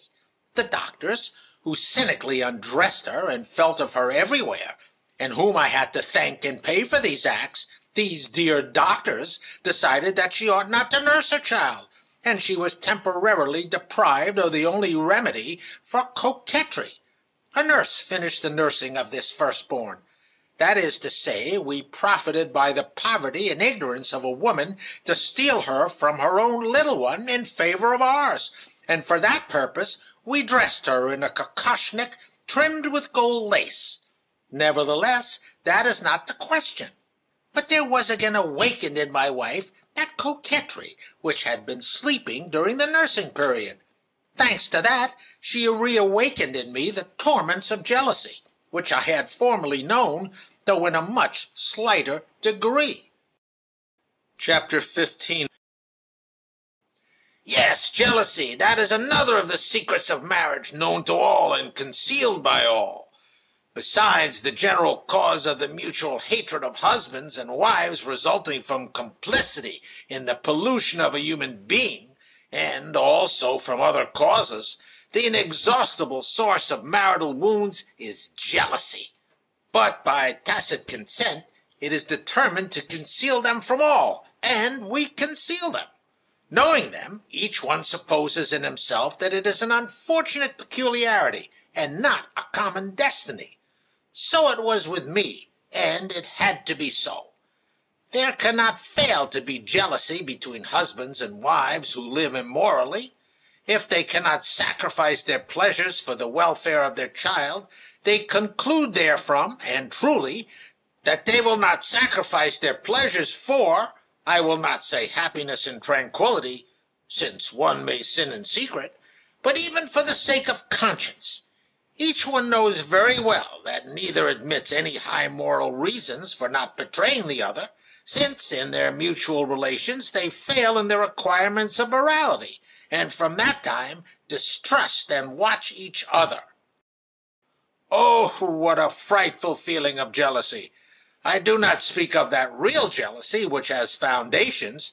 It is tormenting, but it promises an issue, but of that unconscious jealousy which inevitably accompanies every immoral marriage, and which, having no cause, has no end. This jealousy is frightful. Frightful, that is the word.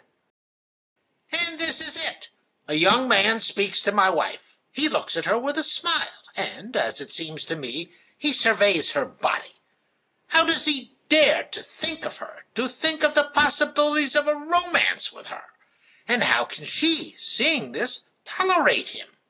Not only does she tolerate him, but she seems pleased. I even see that she puts herself to trouble on his account. And in my soul there rises such a hatred for her that each of her words, each gesture, disgusts me. She notices it. She knows not what to do, and how assume an air of indifferent animation. Ah, I suffer. That makes her gay. She is content, and my hatred increases tenfold.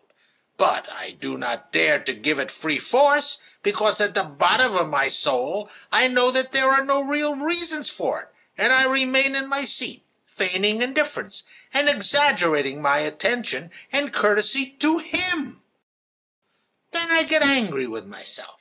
I desire to leave the room, to leave them alone, and I do, in fact, go out. But scarcely am I outside when I am invaded by a fear of what is taking place within my absence. I go in again, inventing some pretext. Or sometimes I do not go in. I remain near the door and listen. How can she humiliate herself and humiliate me by placing me in this cowardly situation of suspicion and espionage? Oh, abomination! Oh, the wicked animal!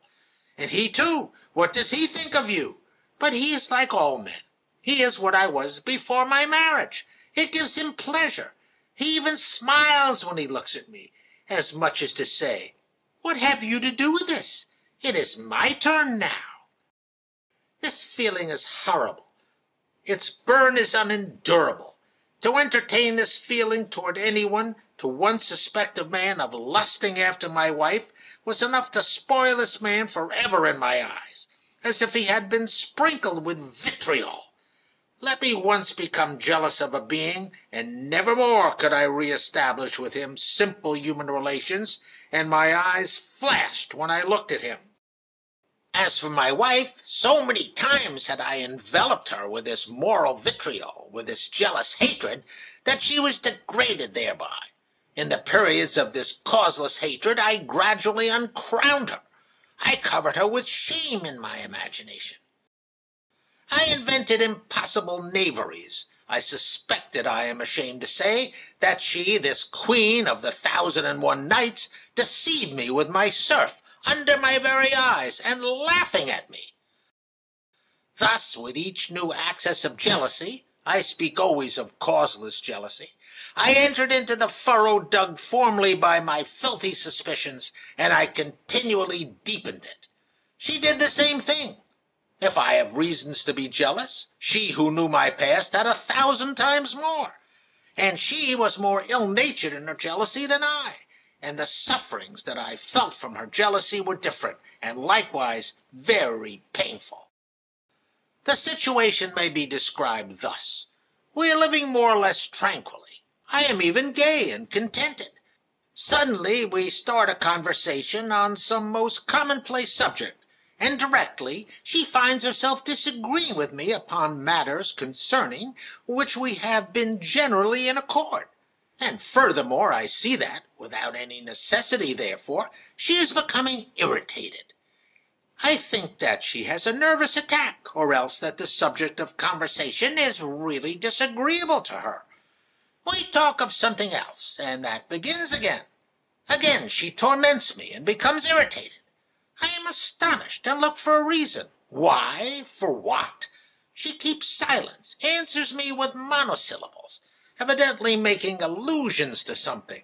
I begin to divine that the reason of all this is that I have taken a few walks in the garden with her cousin, to whom I did not give even a thought. I begin to divine, but I cannot say so. If I say so, I confirm her suspicions. I interrogate her, I question her. She does not answer, but she sees that I understand, and that confirms her suspicion. "What is the matter with you?" I ask. "Nothing. I am as well as usual," she answers. And at the same time, like a crazy woman, she gives utterance to the silliest remarks, to the most inexplicable explosions of spite. Sometimes I am patient, but at other times I break out with anger. Then her own irritation is launched forth in a flood of insults, in charges of imaginary crimes, and all carried to the highest degree by sobs, tears, and retreats through the house to the most improbable spots. I go to look for her. I am ashamed before people, before the children, but there is nothing to be done. She is in a condition where I feel that she is ready for anything. I run and finally find her. Nights of torture follow, in which both of us, with exhausted nerves, appease each other after the most cruel words and accusations. Yes, jealousy, causeless jealousy, is the condition of our debauched conjugal life. And throughout my marriage never did I cease to feel it and to suffer from it. There were two periods in which I suffered most intensely. The first time was after the birth of our first child, when the doctors had forbidden my wife to nurse it.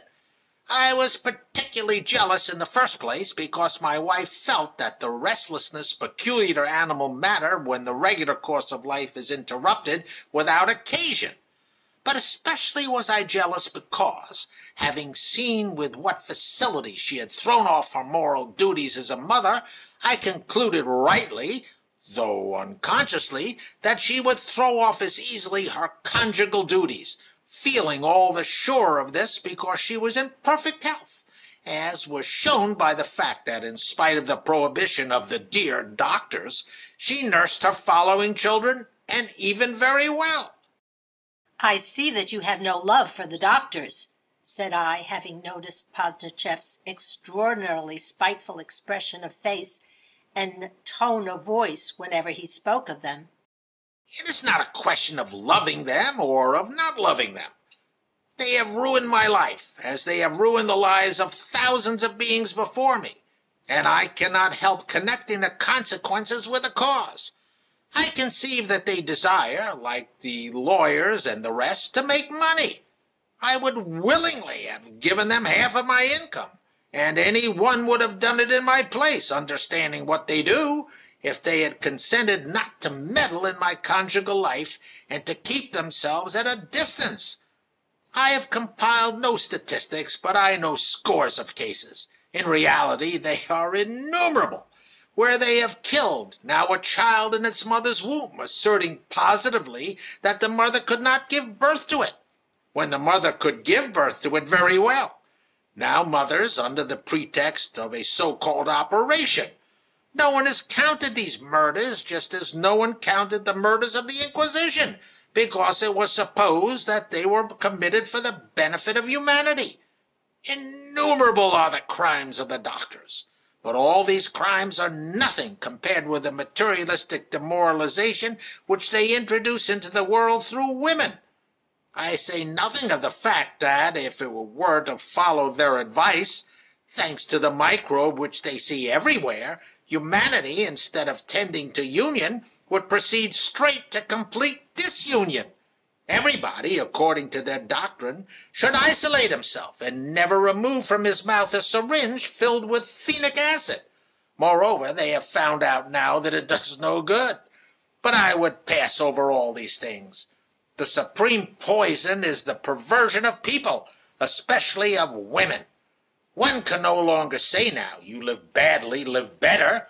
One can no longer say it either to himself or to others, for if you live badly, say the doctors, the cause is in the nervous system or in something similar, and it is necessary to go to consult them, and they will prescribe for you 35 kopecks worth of remedies to be bought at the drugstore, and you must swallow them. Your condition grows worse, again to the doctors and more remedies. An excellent business. But to return to our subject, I was saying that my wife nursed her children well, that the nursing and the gestation of the children, and the children in general, quieted my tortures of jealousy, but that, on the other hand, they provoked torments of a different sort. Chapter 16.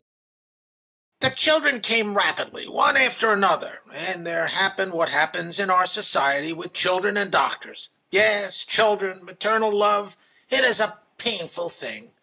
Children to a woman of our society are not a joy, a pride, nor a fulfillment of her vocation, but a cause of fear, anxiety, and interminable suffering, torture. Women say it, they think it, and they feel it too. Children to them are really a torture, not because they do not wish to give birth to them, nurse them, and care for them. Women with a strong maternal instinct, and such was my wife, are ready to do that, but because the children may fall sick and die. They do not wish to give birth to them and then not love them, and when they love, they do not wish to feel fear for the child's health and life. That is why they do not wish to nurse them. If I nurse it, they say, I shall become too fond of it. One would think that they preferred India rubber children, which could neither be sick nor die, and could always be repaired. What an entanglement in the brains of these poor women! Why such abominations to avoid pregnancy and to avoid the love of the little ones? Love, the most joyous condition of the soul, is represented as a danger. And why? Because when a man does not live as a man, he is worse than a beast. A woman cannot look upon a child otherwise than as a pleasure. It is true that it is painful to give birth to it, but what little hands! Oh, the little hands! Oh, the little feet! Oh, its smile! Oh, its little body! Oh, its prattle! Oh, its hiccup! In a word, it is a feeling of animal, sensual maternity. But as for any idea as to the mysterious significance of the appearance of a new human being to replace us, there is scarcely a sign of it. Nothing of it appears in all that is said and done. No one has any faith now in a baptism of the child, and yet that was nothing but a reminder of the human significance of the newborn babe. They have rejected all that, but they have not replaced it, and there remain only the dresses, the laces, the little hands, the little feet, and whatever exists in the animal. But the animal has neither imagination, nor foresight, nor reason, nor a doctor. No, not even a doctor. The chicken droops its head overwhelmed, or the calf dies. The hen clucks, and the cow lows for a time, and then these beasts continue to live, forgetting what has happened. With us, if the child falls sick, what is it to be done? How to care for it? What doctor to call? Where to go? If it dies, there'll be no more little hands or little feet. And then what is the use of the sufferings endured? The cow does not ask all that, and this is why children are a source of misery. The cow has no imagination, and for that reason cannot think how it might have saved the child if it had done this or that, and its grief, founded in its physical being, lasts but a very short time. It is only a condition, and not that sorrow which becomes exaggerated on the point of despair, thanks to idleness and satiety. The cow has not that reasoning faculty which could enable it to ask the why. Why endure all these tortures? What was the use of so much love if the little ones were to die? The cow has no logic which tells it to have no more children, and, if any come accidentally, to neither love nor nurse them, that it may not suffer. But our wives reason, and reason in this way, and that is why I said that when a man does not live as a man, he is beneath the animal. But then, how is it necessary to act, in your opinion, in order to treat children humanly? I asked. How? Why, love them humanly. Well, do not mothers love their children? They do not love them humanly, or very seldom do, and that is why they do not love them even as dogs. Mark this, a hen, a goose, a wolf will always remain to women inaccessible ideals of animal love. It is a rare thing for a woman to throw herself at the peril of her life upon an elephant to snatch her child away, whereas a hen or a sparrow will not fail to fly at a dog and sacrifice itself utterly for its children. Observe this also. Woman has the power to limit her physical love for her children, which an animal cannot do. Does that mean that, because of this, woman is inferior to the animal? No, she is superior, and even to say superior is unjust. She is not superior, she is different. But she has other duties, human duties. She can restrain herself in the matter of animal love and transfer her love to the soul of the child. That is what woman's role should be, and that is precisely what we do not see in our society. We read of the heroic acts of mothers who sacrificed their children in the name of a superior idea, and these things seem to us like tales of the ancient world, which do not concern us.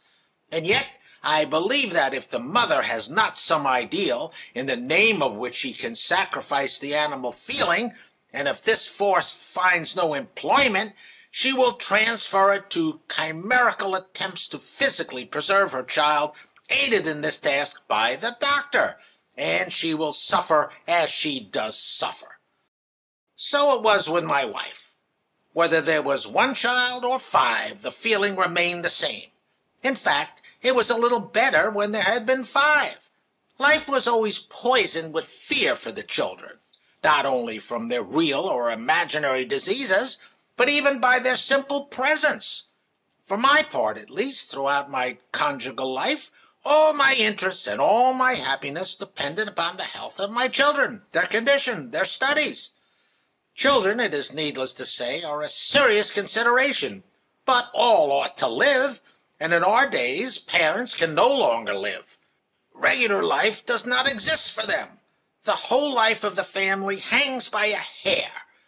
What a terrible thing it is to suddenly receive the news that little Basile is vomiting, or that Lise has a cramp in her stomach. Immediately you abandon everything, you forget everything, everything becomes nothing. The essential thing is the doctor, the enema, the temperature. You cannot begin a conversation, but little Pierre comes running in with an anxious air to ask if he may eat an apple, or what jacket he shall put on, or else it is the servant who enters with a screaming baby. Regular, steady family life does not exist. Where you live, and consequently what you do, depends upon the health of the little ones. The health of the little one depends upon nobody, and, thanks to the doctors, who pretend to aid health, your entire life is disturbed. It is a perpetual peril. Scarcely do we believe ourselves out of it when a new danger comes, more attempts to save. Always the situation of sailors on a foundering vessel. Sometimes it seemed to me that this was done on purpose, that my wife feigned anxiety in order to conquer me, since that solved the question so simply for her benefit. It seemed to me that all that she did at those times was done for its effect upon me. But now I see that she herself, my wife, suffered and was tortured on account of the little ones, their health, and their diseases. A torture to both of us, but to her the children were also a means of forgetting herself, like an intoxication. I often noticed, when she was very sad, that she was relieved when her child fell sick, at being able to take refuge in this intoxication. It was involuntary intoxication, because as yet there was nothing else. On every side we heard that Mrs. So-and-so had lost children, that Dr. So-and-so had saved the child of Mrs. So-and-so, and that in a certain family all had moved from the house in which they were living, and thereby saved the little ones. And the doctors, with a serious air, confirmed this, sustaining my wife in her opinions.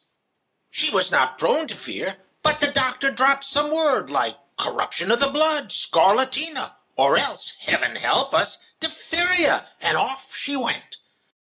It was impossible for it to be otherwise. Women in the old days had the belief that God has given, God has taken away, that the soul of the little angel is going to heaven, and that it is better to die innocent than to die in sin.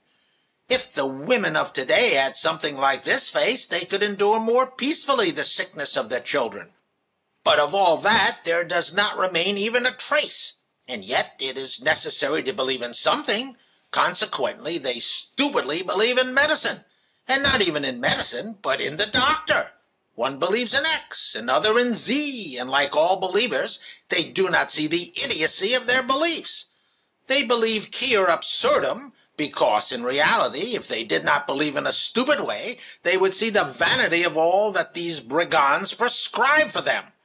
Scarlatina is a contagious disease, so when one lives in a large city, half the family has to move away from its residence. We did it twice, and yet every man in the city is a center through which pass innumerable diameters, carrying threads of all sorts of contagions. There is no obstacle, the baker, the tailor, the coachman, the laundresses. And I would undertake for every man who moves on account of contagion to find in his new dwelling place another contagion similar, if not the same. But that is not all. Everyone knows rich people who, after a case of diphtheria, destroy everything in their residences, and then fall sick in houses newly built and furnished. Everyone knows, likewise, numbers of men who come in contact with sick people and do not get infected. Our anxieties are due to the people who circulate tall stories. One woman says that she has an excellent doctor. Pardon me, answers the other, he killed such a one or such a one, and vice versa. Bring her another, who knows no more, who learned from the same books, who treats according to the same formulas, but who goes about in a carriage, and asks 100 rubles a visit, and she will have faith in him. It all lies in the fact that our women are savages. They have no belief in God, but some of them believe in the evil eye, and the others in doctors who charge high fees. If they had faith, they would know that scarlatina, diphtheria, etc., are not so terrible, since they cannot disturb that which man can and should love, the soul. There can result from them only that which none of us can avoid, disease and death. Without faith in God, they love only physically, and all their energy is concentrated upon the preservation of life, which cannot be preserved, and which the doctors promise the fools of both sexes to save. And from that time there is nothing to be done. The doctors must be summoned. Thus the presence of the children not only did not improve our relations as husband and wife, but, on the contrary, disunited us. The children became an additional cause of dispute, and the larger they grew, the more they became an instrument of struggle. One would have said that we used them as weapons with which to combat each other. Each of us had his favorite. I made use of little Basile, the eldest, she of Lys. Further, when the children reached an age where their characters began to be defined, they became allies, which we drew each in his or her own direction. They suffered horribly from this, the poor things, but we, in our perpetual hubbub, were not clear-headed enough to think of them. The little girl was devoted to me, but the eldest boy, who resembled my wife, his favorite, often inspired me with dislike. Chapter 17. We lived at first in the country, then in the city, and if the final misfortune had not happened, I should have lived thus until my old age, and should then have believed that I had had a good life. Not too good, but on the other hand not bad, an existence such as other people lead. I should not have understood the abyss of misfortune and ignoble falsehood in which I floundered about, feeling that something was not right. I felt in the first place that I, a man who, according to my ideas, ought to be the master, wore the petticoats, and that I could not get rid of them. The principal cause of my subjection was the children. I should have liked to free myself, but I could not. Bringing up the children and resting upon them, my wife ruled. I did not then realize that she could not help ruling, especially because, in marrying, she was morally superior to me, as every young girl is incomparably superior to the man, since she is incomparably purer. Strange thing!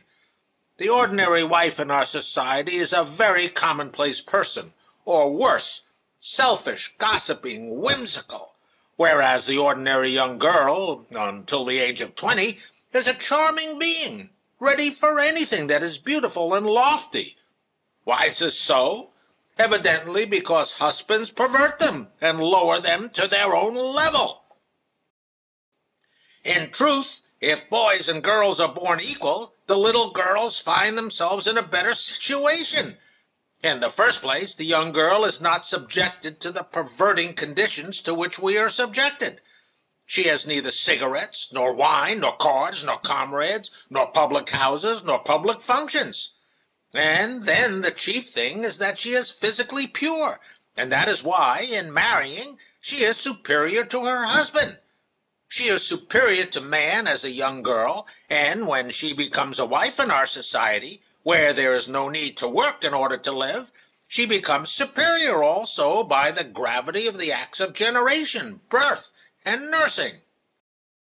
Woman, in bringing a child into the world, and giving it her bosom, sees clearly that her affair is more serious than the affair of man, who sits in the Zemstvo in the court. She knows that in these functions the main thing is money, and money can be made in different ways, and for that very reason money is not inevitably necessary, like nursing a child. Consequently, woman is necessarily superior to man and must rule. But man in our society not only does not recognize this, but on the contrary always looks upon her from the height of his grandeur, despising what she does. Thus my wife despised me for my work at the Zemstvo, because she gave birth to children and nursed them. I, in turn, thought that woman's labor was most contemptible, which one might and should laugh at. Apart from the other motives, we were also separated by a mutual contempt. Our relations grew ever more hostile, and we arrived at that period when, not only did dissent provoke hostility, but hostility provoked dissent. Whatever she might say, I was sure in advance to hold a contrary opinion, and she the same. Toward the 4th year of our marriage, it was tacitly decided between us that no intellectual community was possible, and we made no further attempts at it. As to the simplest objects, we each held obstinately to our own opinions. With strangers we talked upon the most varied and most intimate matters, but not with each other. Sometimes, in listening to my wife talk with others in my presence, I said to myself, "What a woman! Everything that she says is a lie!"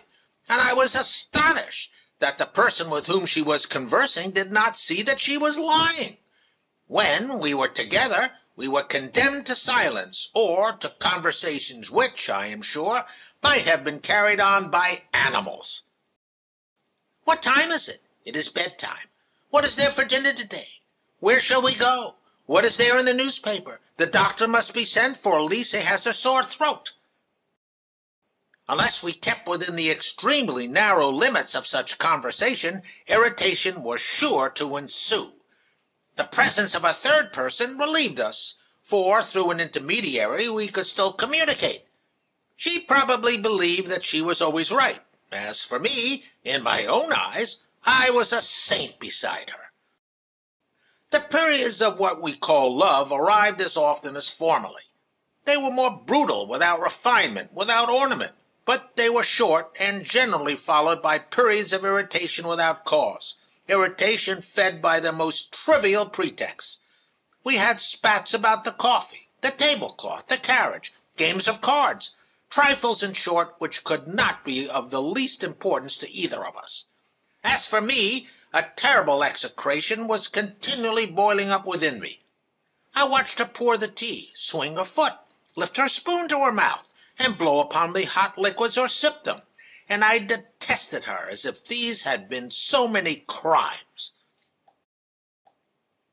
I did not notice that these periods of irritation depended very regularly upon the periods of love. Each of the latter was followed by one of the former. A period of intense love was followed by a long period of anger. A period of mild love induced a mild irritation. We did not understand that this love and this hatred were two opposite faces of the same animal feeling. To live thus would be terrible if one understood the philosophy of it. But we did not perceive this. We did not analyze it. It is at once the torture and the relief of man that, when he lives irregularly, he can cherish illusions as to the miseries of his situation. So did we. She tried to forget herself in sudden and absorbing occupations, in household duties, the care of the furniture, her dress, and that of her children, in the education of the latter, and in looking after their health. These were occupations that did not arise from any immediate necessity, but she accomplished them as if her life and that of her children depended upon whether the pastry was allowed to burn, whether a curtain was hanging properly, whether a dress was a success, whether a lesson was well learned, or whether a medicine was swallowed. I saw clearly that to her all this was, more than anything else, a means of forgetting, an intoxication, just as hunting, card-playing, and my functions as the Zemstvo served the same purpose for me. It is true that in addition I had an intoxication, literally speaking, tobacco, which I smoked in large quantities, and wine, upon which I did not get drunk, but of which I took too much. Vodka before meals, and during meals 2 glasses of wine, so that a perpetual mist concealed the turmoil of existence. These new theories of hypnotism, of mental maladies, of hysteria, are not simple stupidities, but dangerous or evil stupidities. Charcot, I am sure, would have said that my wife was hysterical, and of me he would have said that I was an abnormal being, and he would have wanted to treat me. But in us there was nothing requiring treatment. All this mental malady was the simple result of the fact that we were living immorally. Thanks to this immoral life, we suffered, and to stifle our sufferings we tried abnormal means, which the doctors call the symptoms of a mental malady, hysteria. There was no occasion in all this to apply for treatment to Charcot or to anybody else. Neither suggestion nor bromide would have been effective in working out cure. The needful thing was an examination of the origin of the evil. It is as when one is sitting on a nail. If you see the nail, you see that which is irregular in your life, and you avoid it. Then the pain stops, without any necessity of stifling it. Our pain arose from the irregularity of our life, and also my jealousy, my irritability, and the necessity of keeping myself in a state of perpetual semi-intoxication by hunting, card-playing, and, above all, the use of wine and tobacco. It was because of this irregularity that my wife so passionately pursued her occupations. The sudden changes of her disposition, from extreme sadness to extreme gaiety, and her babble arose from the need of forgetting herself, of forgetting her life, in the continual intoxication of varied and very brief occupations. Thus we lived in a perpetual fog in which we did not distinguish our condition. We were like 2 galley slaves fastened to the same ball, cursing each other, poisoning each other's existence, and trying to shake each other off. I was still unaware that 99 families out of every 100 live in the same hell, and that it cannot be otherwise. I had not learned this fact from others or from myself. The coincidences that are met in regular and even irregular life are surprising. At the very period when the life of parents becomes impossible, it becomes indispensable that they go to the city to live, in order to educate their children. That is what we did. Posdnicheff became silent, and twice there escaped him, in the half-darkness, sighs, which at that moment seemed to be like suppressed sobs. Then he continued. Chapter 18. So we lived in the city. In the city, the wretched feel less sad. One can live there 100 years without being noticed, and be dead a long time before anybody will notice it. People have no time to inquire into your life. All are absorbed. Business, social relations, art, the health of children, their education, and there are visits that must be received and made. It is necessary to see this one, it is necessary to hear that one, or the other one. In the city there are always 1, 2, or 3 celebrities that it is indispensable that one should visit. Now one must care for himself, or care for such or such a little one. Now it is the professor, the private tutor, the governesses, and life is absolutely empty. In this activity we were less conscious of the sufferings of our cohabitation. Moreover, in the first of it, we had a superb occupation, the arrangement of the new dwelling, and then, too, the moving from the city to the country, and from the country to the city. Thus we spent a winter. The following winter an incident happened to us which passed unnoticed, but which was the fundamental cause of all that happened later. My wife was suffering, and the rascals, the doctors, would not permit her to conceive a child, and taught her how to avoid it. I was profoundly disgusted. I struggled vainly against it, but she insisted frivolously and obstinately, and I surrendered. The last justification of our life as wretches was thereby suppressed, and life became baser than ever. The peasant and the working man need children, and hence their conjugal relations have a justification. But we, when we have a few children, have no need of any more. They make a superfluous confusion of expenses and joint heirs, and are an embarrassment. Consequently, we have no excuses for our existence as wretches, but we are so deeply degraded that we do not see the necessity of a justification. The majority of people in contemporary society give themselves up to this debauchery without the slightest remorse. We have no conscience left, except, so to speak, the conscience of public opinion and of the criminal code. But in this matter, neither of these consciences is struck. There is not a being in society who blushes at it. Each one practices it, X, Y, Z, etc. What is the use of multiplying beggars and depriving ourselves of the joys of social life? There is no necessity of having conscience before the criminal code, or of fearing it. Low girls, soldiers' wives, who throw their children into ponds or wells, these certainly must be put in prison. But with us, the suppression is effected opportunely and properly. Thus we passed 2 years more. The method prescribed by the rascals had evidently succeeded. My wife had grown stouter and handsomer. It was the beauty of the end of summer. She felt it and paid much attention to her person. She had acquired that provoking beauty that stirs men. She was in all the brilliancy of the wife of 30 years, who conceives no children, eats heartily, and is excited. The very sight of her was enough to frighten one. She was like a spirited carriage horse that has long been idle, and suddenly finds itself without a bridle. As for my wife, she had no bridle, as, for that matter, 99/100 of our women have none. Chapter 19. Posnichev's face had become transformed. His eyes were pitiable. Their expression seemed strange, like that of another being than himself. His mustache and beard turned up toward the top of his face. His nose was diminished and his mouth enlarged, immense, frightful. Yes, He resumed. she had grown stouter since ceasing to conceive, and her anxieties about her children began to disappear. Not even to disappear. One would have said that she was waking from a long intoxication, that on coming to herself she had perceived the entire universe with its joys, a whole world in which she had not learned to live, and which she did not understand.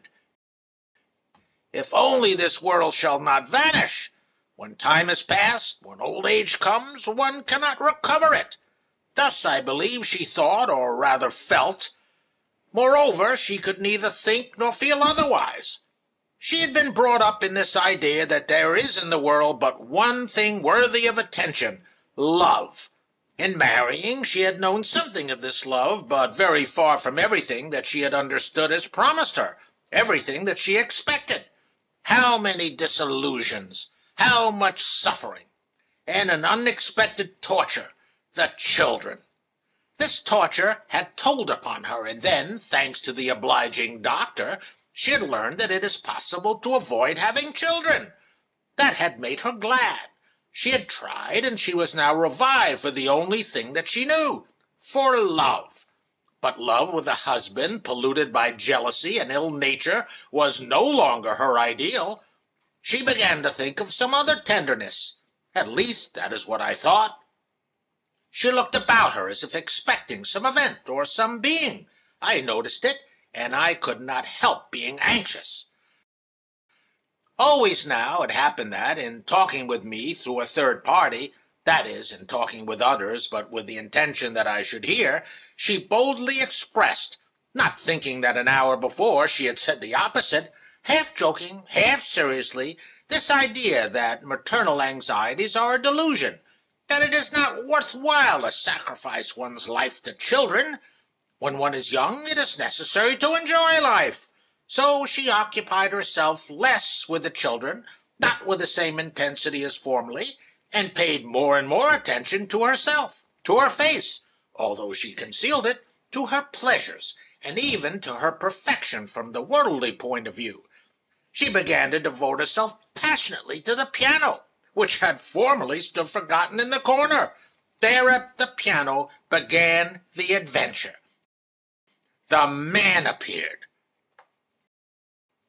Posnicheff seemed embarrassed, and twice again there escaped him that nasal sound of which I spoke above. I thought that it gave him pain to refer to the man, and to remember him.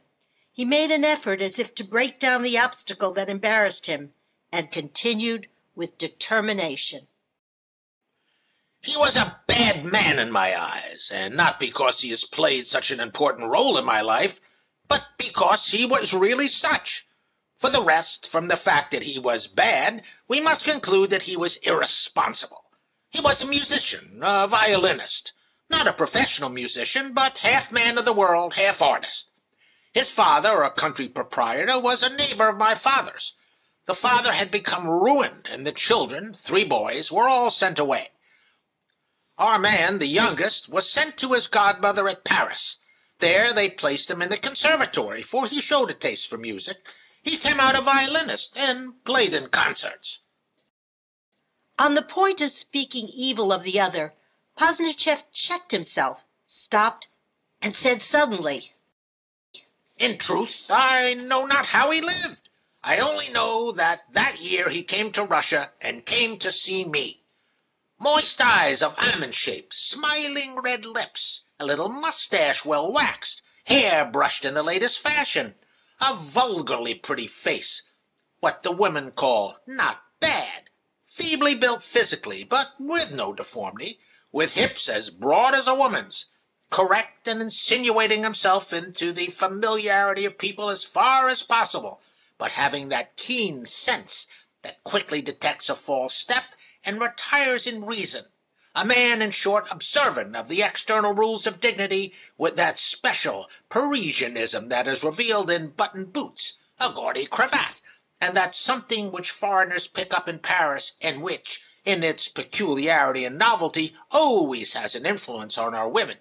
In his manners, an external and artificial gaiety, a way, you know, of referring to everything by hints, by unfinished fragments, as if everything that one says you knew already recalled it and could supply the omissions. Well, he, with his music, was the cause of it all. At the trial, the affair was so represented that everything seemed attributable to jealousy. It is false. That is, not quite false, but there was something else. The verdict was rendered that I was a deceived husband, that I had killed in defense of my sullied honor, That is the way they put it in their language, and thus I was acquitted. I tried to explain the affair from my own point of view, but they concluded that I simply wanted to rehabilitate the memory of my wife. Her relations with the musician, whatever they may have been, are now of no importance to me or to her. The important part is what I have told you. The whole tragedy was due to the fact that this man came into our house at a time when an immense abyss had already been dug between us, that frightful tension of mutual hatred, in which the slightest motive sufficed to precipitate the crisis. Our quarrels in the last days were something terrible, and in the more astonishing because they were followed by a brutal passion extremely strained. If it had not been he, some other would have come. If the pretext had not been jealousy, I should have discovered another. I insist upon this point, that all husbands who live the married life that I have lived must either resort to outside debauchery, or separate from their wives, or kill themselves, or kill their wives as I did. If there is any one in my case to whom this does not happen, he is a very rare exception, for before ending as I ended, I was several times on the point of suicide, and my wife made several attempts to poison herself. Chapter 20. In order that you may understand me, I must tell you how this happened. We were living along, and all seemed well. Suddenly we began to talk of the children's education. I do not remember what words either of us uttered, but a discussion began, reproaches, leaps from one subject to another. Yes, I know it. It has been so for a long time. You said that. No, I did not say that. Then I lie, etc. And I felt that the frightful crisis was approaching when I should desire to kill her or else myself. I knew that it was approaching. I was afraid of it as of fire. I wanted to restrain myself, but rage took possession of my whole being. My wife found herself in the same condition, perhaps worse. She knew that she intentionally distorted each of my words, and each of her words were saturated with venom. All that was dear to me she disparaged and profaned. The farther the quarrel went, the more furious it became. I cried, "Be silent," or something like that. She bounded out of the room and ran toward the children. I tried to hold her back to finish my insults. I grasped her by the arm and hurt her. She cried, "Children, your father is beating me." I cried, "Don't lie." She continued to utter falsehoods for the simple purpose of irritating me further. It is not the first time. Or something of that sort. The children rushed toward her and tried to quiet her. I said, "Don't sham." She said, You look upon everything as a sham. You would kill a person and say he was shamming. Now I understand you. That is what you want to do. "Oh, if only you were dead," I cried. I remember how that terrible phrase frightened me. Never had I thought that I could utter words so brutal, so frightful, and I was stupefied at what had just escaped my lips. I fled into my private apartment. I sat down and began to smoke. I heard her go into the hall and prepare to go out. I asked her, "Where are you going?" She did not answer. "Well, may the devil take you," said I to myself, going back into my private room, where I lay down again and began smoking afresh. Thousands of plans of vengeance, of ways of getting rid of her, and how to arrange this, and act as if nothing had happened. All this passed through my head. I thought of these things, and I smoked and smoked and smoked. I thought of running away, of making my escape, of going to America. I went so far as to dream how beautiful it would be, after getting rid of her, to love another woman entirely different from her. I should be rid of her if she should die, or if I should get a divorce, and I tried to think how that could be managed. I saw that I was getting confused, but in order not to see that I was not thinking rightly, I kept on smoking. And the life of the house went on as usual. The children's teacher came and asked, "Where is Madam? When will she return?" The servants asked if they should serve the tea. I entered the dining room. The children, Lisa, the eldest girl, looked at me with fright, as if to question me, and she did not come. The whole evening passed, and still she did not come. Two sentiments kept succeeding each other in my soul: hatred of her, since she tortured myself and the children by her absence, but would finally return just the same, and fear lest she might return and make some attempt upon herself. But where should I look for her? At her sister's? It seems so stupid to go to ask where one's wife is. Moreover, may God forbid, I hope that she should be at her sister's. If she wishes to torment anyone, let her torment herself first. And suppose she were not at her sister's? Suppose she were to do, or had already done, something. 11 o'clock, midnight, 1 o'clock. I did not sleep. I did not go to my chamber. It is stupid to lie stretched out all alone and to wait. But in my study I did not rest. I tried to busy myself, to write letters, to read. Impossible! I was alone, tortured, wicked, and I listened. Toward daylight I went to sleep. I awoke. She had not returned. Everything in the house went on as usual, and all looked at me in astonishment, questioningly. The children's eyes were full of reproach for me, and always the same feeling of anxiety about her, and of hatred because of this anxiety. Toward 11 o'clock in the morning came her sister, her ambassadress. Then began the usual phrases.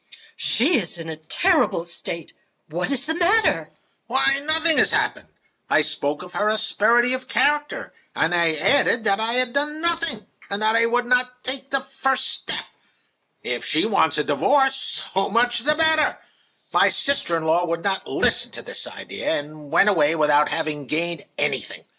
I was obstinate, and I said boldly and determinedly in talking to her that I would not take the first step. Immediately she had gone, I went into the other room, and saw the children in a frightened and pitiful state, and there I found myself already inclined to take this first step. But I was bound by my word. Again I walked up and down, always smoking. At breakfast I drank brandy and wine, and I reached the point which I unconsciously desired, the point where I no longer saw the stupidity and baseness of my situation. Toward 3 o'clock she came. I thought that she was appeased, or admitted her defeat. I began to tell her that I was provoked by her reproaches. She answered me with the same severe and terribly downcast face that she had not come for explanations, but to take the children, that we could not live together. I answered that it was not my fault, that she had put me beside myself. She looked at me with a severe and solemn air, and said, "Say no more. You will repent it." I said that I could not tolerate comedies. Then she cried out something that I did not understand, and rushed toward her room. The key turned in the lock, and she shut herself up. I pushed at the door. There was no response. Furious, I went away. A half-hour later, Lisa came running, all in tears. "What? Has anything happened? We cannot hear Mamma." We went toward my wife's room. I pushed the door with all my might. The bolt was scarcely drawn, and the door opened. In a skirt, with high boots, my wife lay awkwardly on the bed. On the table, an empty opium phial. We restored her to life. Tears, and then reconciliation. Not reconciliation. Internally each kept a hatred for the other, but it was absolutely necessary for the moment to end the scene in some way, and life began again as before. These scenes, and even worse, came now once a week, now every month, now every day, and invariably the same incidents. Once I was absolutely resolved to fly, but through some inconceivable weakness I remained. Such were the circumstances in which we were living when the man came. The man was bad, it is true, but what? No worse than we were. Chapter 21. When we moved to Moscow, this gentleman, his name was Trukhachevsky, came to my house. It was in the morning. I received him. In former times we had been very familiar. He tried, by various advances, to re-establish the familiarity, but I was determined to keep him at a distance, and soon he gave it up. He displeased me extremely. At the first glance I saw that he was a filthy debauch. I was jealous of him, even before he had seen my wife. But strange thing, some occult fatal power kept me from repulsing him and sending him away, and, on the contrary, induced me to suffer this approach. What could have been simpler than to talk with him a few minutes, and then dismiss him coldly without introducing him to my wife? But no, as if on purpose, I turned the conversation upon his skill as a violinist, and he answered that, contrary to what I had heard, he now played the violin more than formerly. He remembered that I used to play, and I answered that I had abandoned music, but that my wife played very well. Singular thing! Why, in the important events of our life, in those in which a man's fate is decided, as mine was decided in that moment, why in these events is there neither a past nor a future? My relations with Trukhachevsky the first day, at the first hour, were such as they might still have been after all that has happened. I was conscious that some frightful misfortune must result from the presence of this man, and, in spite of that, I could not help being amiable to him. I introduced him to my wife. She was pleased with him. In the beginning, I suppose, because of the pleasure of the violin playing which she adored. She had even hired for that purpose a violinist from the theatre. But when she cast a glance at me, she understood my feelings and concealed her impression. Then began the mutual trickery and deceit. I smiled agreeably, pretending that all this pleased me extremely. He, looking at my wife, as all debauches look at beautiful women, with an air of being interested solely in the subject of conversation, that is, in that which did not interest him at all. She tried to seem indifferent, but my expression, my jealous or false smile, which she knew so well, and the voluptuous glances of the musician evidently excited her. I saw that after the first interview her eyes were already glittering strangely, and that, thanks to my jealousy, between him and her had been immediately established that sort of electric current which is provoked by an identity of expression in the smile and in the eyes. We talked at the first interview of music, of Paris, and of all sorts of trivialities. He rose to go. Pressing his hat against his swaying hip, he stood erect, looking now at her and now at me as if waiting to see what she would do. I remember that minute precisely because it was in my power not to invite him. I need not have invited him, and then nothing would have happened. But I cast a glance first at him, then at her. "Don't flatter yourself that I can be jealous of you," I thought, addressing myself to her mentally, and I invited the other to bring his violin that very evening, and to play with my wife. She raised her eyes toward me with astonishment, and her face turned purple as if she were seized with a sudden fear. She began to excuse herself, saying that she did not play well enough. This refusal only excited me the more. I remember the strange feeling with which I looked at his neck, his white neck, in contrast with his black hair, separated by a parting when, with his skipping gait like that of a bird, he left my house. I could not help confessing to myself that this man's presence caused me suffering. It is in my power, thought I, to so arrange things that I shall never see him again. But can it be that I fear him? No, I do not fear him. It would be too humiliating. And there in the hall, knowing that my wife heard me, I insisted that he should come that very evening with his violin. He promised me and went away. In the evening he arrived with his violin, and they played together. But for a long time things did not go well. We had not the necessary music, and that which we had my wife could not play at sight. I amused myself with their difficulties. I aided them, I made proposals, and they finally executed a few pieces. songs without words, and a little sonata by Mozart. He played in a marvelous manner. He had what is called the energetic and tender tone. As for difficulties, there were none for him. Scarcely had he begun to play when his face changed.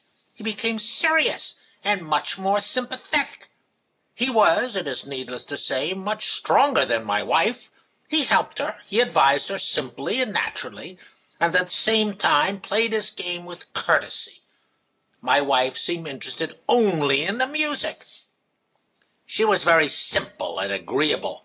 Throughout the evening I feigned, not only for the others, but for myself, an interest solely in the music.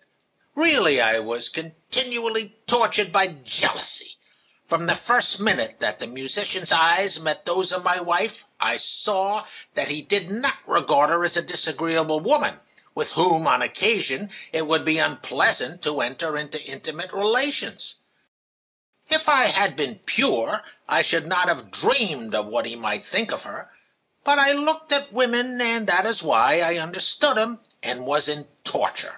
I was in torture, especially because I was sure that toward me she had no other feeling than that of perpetual irritation, sometimes interrupted by the customary sensuality, and that this man, thanks to his external elegance and his novelty, and above all, thanks to his unquestionably remarkable talent, thanks to the attraction exercised under the influence of music, thanks to the impression that music produces upon nervous natures, this man would not only please, but would inevitably and without difficulty subjugate and conquer her and do with her as he liked. I could not help seeing this. I could not help suffering or keep from being jealous. And I was jealous, and I suffered, and in spite of that, and perhaps even because of that, an unknown force, in spite of my will, impelled me to be not only polite, but more than polite, amiable. I cannot say whether I did it for my wife, or to assure them that I did not fear him, or to deceive myself, but from my first relations with him I could not be at my ease. I was obliged, that I might not give way to a desire to kill him immediately, to caress him. I filled his glass at the table. I grew enthusiastic over his playing. I talked to him with an extremely amiable smile, and I invited him to dinner the following Sunday. And to play again, I told him that I would invite some of my acquaintances, lovers of his art, to hear him. 2 or 3 days later, I was entering my house in conversation with a friend, when in the hall I suddenly felt something as heavy as a stone weighing on my heart, and I could not account for it. And it was this, in passing through the hall, I had noticed something which reminded me of him. Not until I reached my study did I realize what it was, and I returned to the hall to verify my conjecture. Yes, I was not mistaken. It was his overcoat. Everything that belonged to him, I, without realizing it, had observed with extraordinary attention. I questioned the servant. That was it. He had come. I passed near the parlor through my children's study room. Lisa, my daughter, was sitting before a book, and the old nurse, with my youngest child, was beside the table, turning the cover of something or other. In the parlor I heard a slow arpeggio, and his voice, deadened, and a denial for her. She said, No, there is something else. And it seemed to me that someone was purposely deadening the words by the aid of the piano. My God, how my heart leaped! What were my imaginations? When I remember the beast that lived in me at that moment, I am seized with fright. My heart was first compressed, then stopped, and then began to beat like a hammer. The principal feeling, as in every bad feeling, was pity for myself. Before the children, before the old nurse, thought I, she dishonors me. I will go away. I can endure it no longer. God knows what I should do but I must go in. The old nurse raised her eyes to mine as if she understood, and advised me to keep a sharp watch. I must go in, I said to myself, and, without knowing what I did, I opened the door. He was sitting at the piano and making arpeggios with his long, white, curved fingers. She was standing in the angle of the grand piano before the open score. She saw or heard me first and raised her eyes to mine. Was she stunned? Was she pretending not to be frightened? Or was she really not frightened at all? In any case, she did not tremble, she did not stir. She blushed, but only a little later. How glad I am that you have come. We have not decided when we will play Sunday, said she, in a tone that she would not have had if she had been alone with me. This tone and the way in which she said "we" in speaking of herself and of him revolted me. I saluted him silently. He shook hands with me directly, with a smile that seemed to me full of mockery. He explained to me that he had brought some scores in order to prepare for the Sunday concert, and that they were not in accord as to the piece to choose, whether difficult, classic things, notably a sonata by Beethoven, or lighter pieces. And as he spoke, he looked at me. It was all so natural, so simple, that there was absolutely nothing to be said against it. And at the same time I saw, I was sure, that it was false, that they were in a conspiracy to deceive me. One of the most torturing situations for the jealous, and in our social life everybody is jealous, are those social conditions which allow a very great and dangerous intimacy between a man and a woman under certain pretexts. One must make himself the laughing-stock of everybody if he desires to prevent associations in the ballroom, the intimacy of doctors with their patients, the familiarity of art occupations, and especially of music. In order that people may occupy themselves together with the noblest art, music, a certain intimacy is necessary, in which there is nothing blameworthy. Only a jealous fool of a husband can have anything to say against it. A husband should not have such thoughts, and especially should not thrust his nose into these affairs or prevent them. And yet everybody knows that precisely in these occupations, especially in music, many adulteries originate in our society. I had evidently embarrassed them, because for some time I was unable to say anything. I was like a bottle suddenly turned upside down, from which the water does not run because it is too full.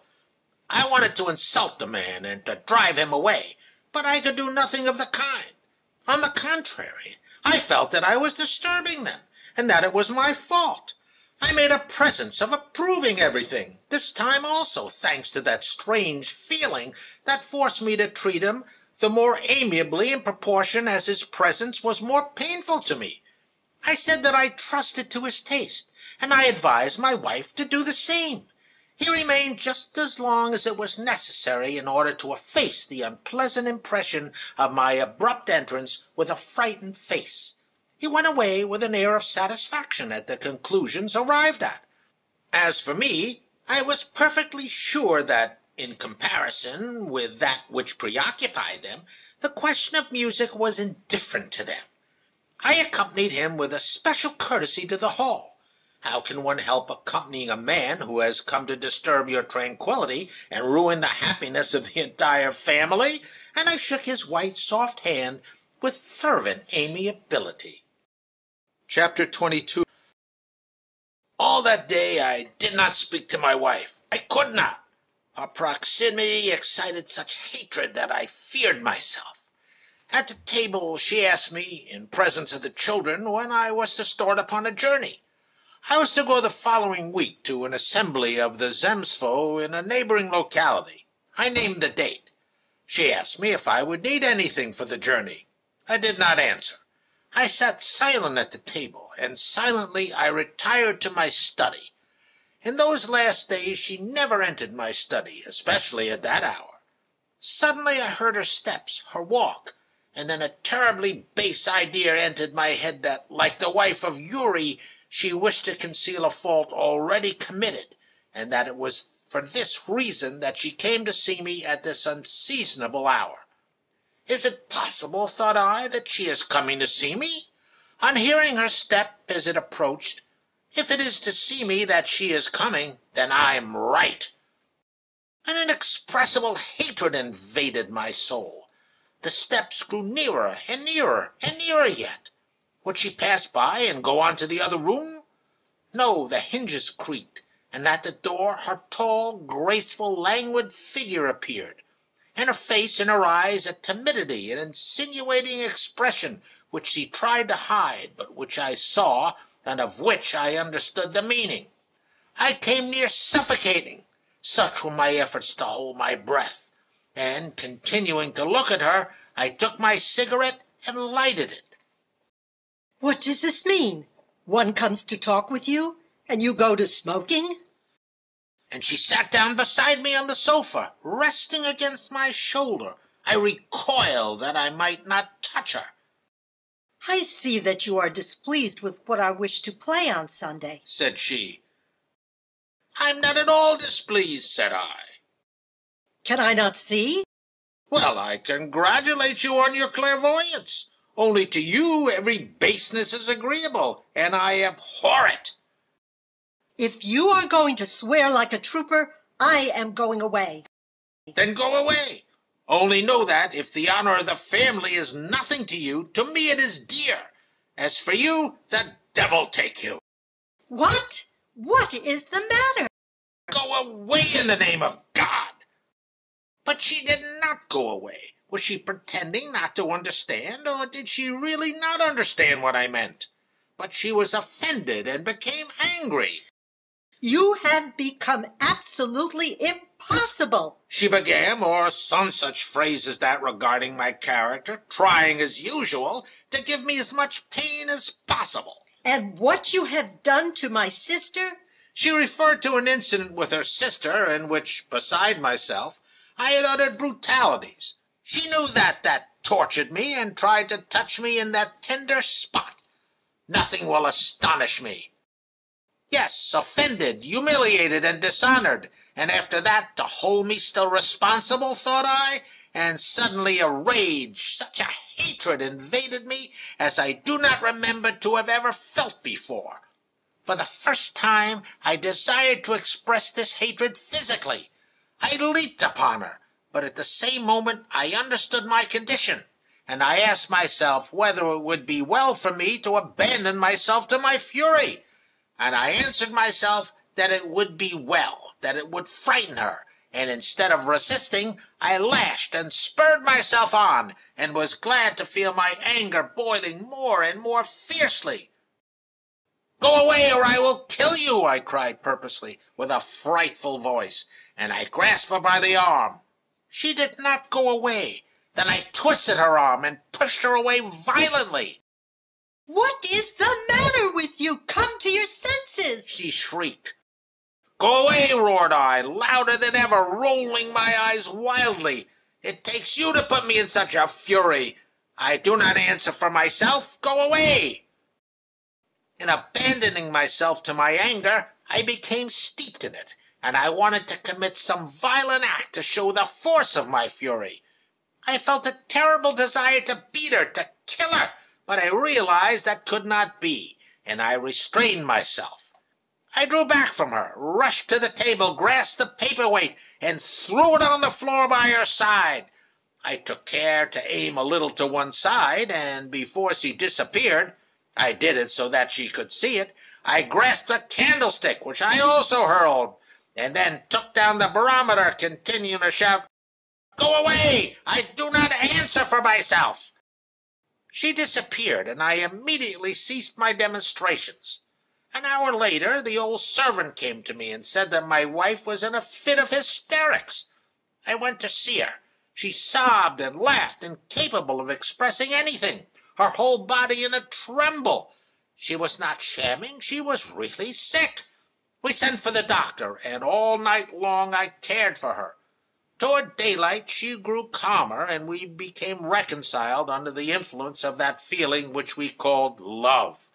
The next morning, when after the reconciliation I confessed to her that I was jealous of Trukhachevsky, she was not at all embarrassed, and began to laugh in the most natural way. So strange did the possibility of being led astray by such a man appear to her.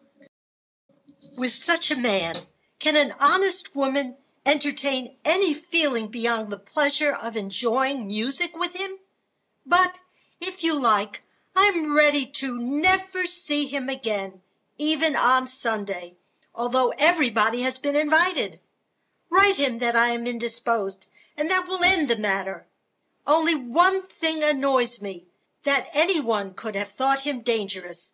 I am too proud not to detest such thoughts. And she did not lie.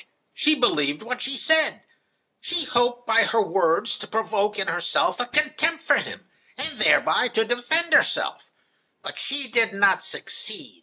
Everything was directed against her, especially that abominable music.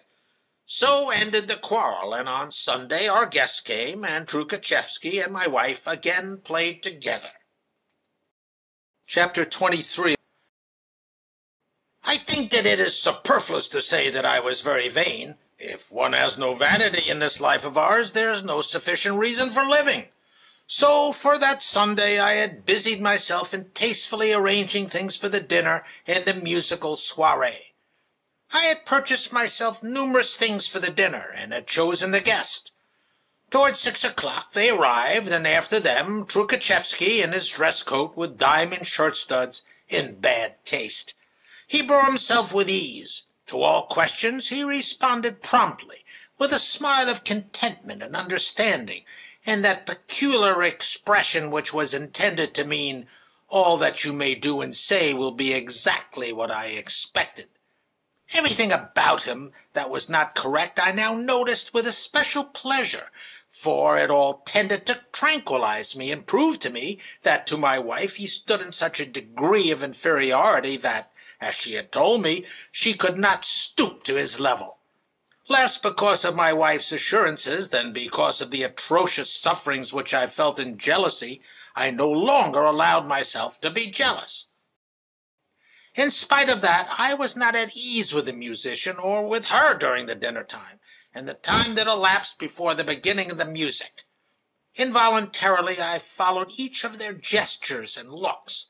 The dinner, like all dinners, was tiresome and conventional. Not long afterward the music began. He went to get his violin. My wife advanced to the piano and rummaged among the scores. Oh, how well I remember all the details of that evening! I remember how he brought the violin, how he opened the box, took off the serge embroidered by a lady's hand, and began to tune the instrument. I can still see my wife sit down with a false air of indifference, under which it was plain that she hid a great timidity, a timidity that was especially due to her comparative lack of musical knowledge. She sat down with that false air in front of the piano, and then began the usual preliminaries, the pizzicati of the violin and the arrangement of the scores. I remember then how they looked at each other, and cast a glance at their auditors who were taking their seats. They said a few words to each other, and the music began. They played Beethoven's Kreutzer Sonata. Do you know the first presto? Do you know it? Aha! Posnicheff heaved a sigh and was silent for a long time. A terrible thing is that sonata, especially the presto, and a terrible thing is music in general. What is it? Why does it do what it does? They say that music stirs the soul. Stupidity! A lie! It acts frightfully. I speak for myself, but not in an ennobling way. It acts neither in an ennobling nor a debasing way, but in an irritating way. How shall I say it? Music makes me forget my real situation. It transports me into a state which is not my own. Under the influence of music, I really seem to feel what I do not feel, to understand what I do not understand, to have powers which I cannot have. Music seems to me to act like yawning or laughter. I have no desire to sleep, but I yawn when I see others yawn. With no reason to laugh, I laugh when I hear others laugh. And music transports me immediately into the condition of soul in which he who wrote the music found himself at that time. I become confounded with his soul, and with him I pass from one condition to another. But why that? I know nothing about it. But he who wrote Beethoven's Kreutzer Sonata knew well why he found himself in a certain condition. That condition led him to certain actions, and for that reason to him had a meaning, but to me none, none whatever. And that is why music provokes an excitement which it does not bring to a conclusion. For instance, a military march is played. The soldier passes to the sound of this march, and the music is finished.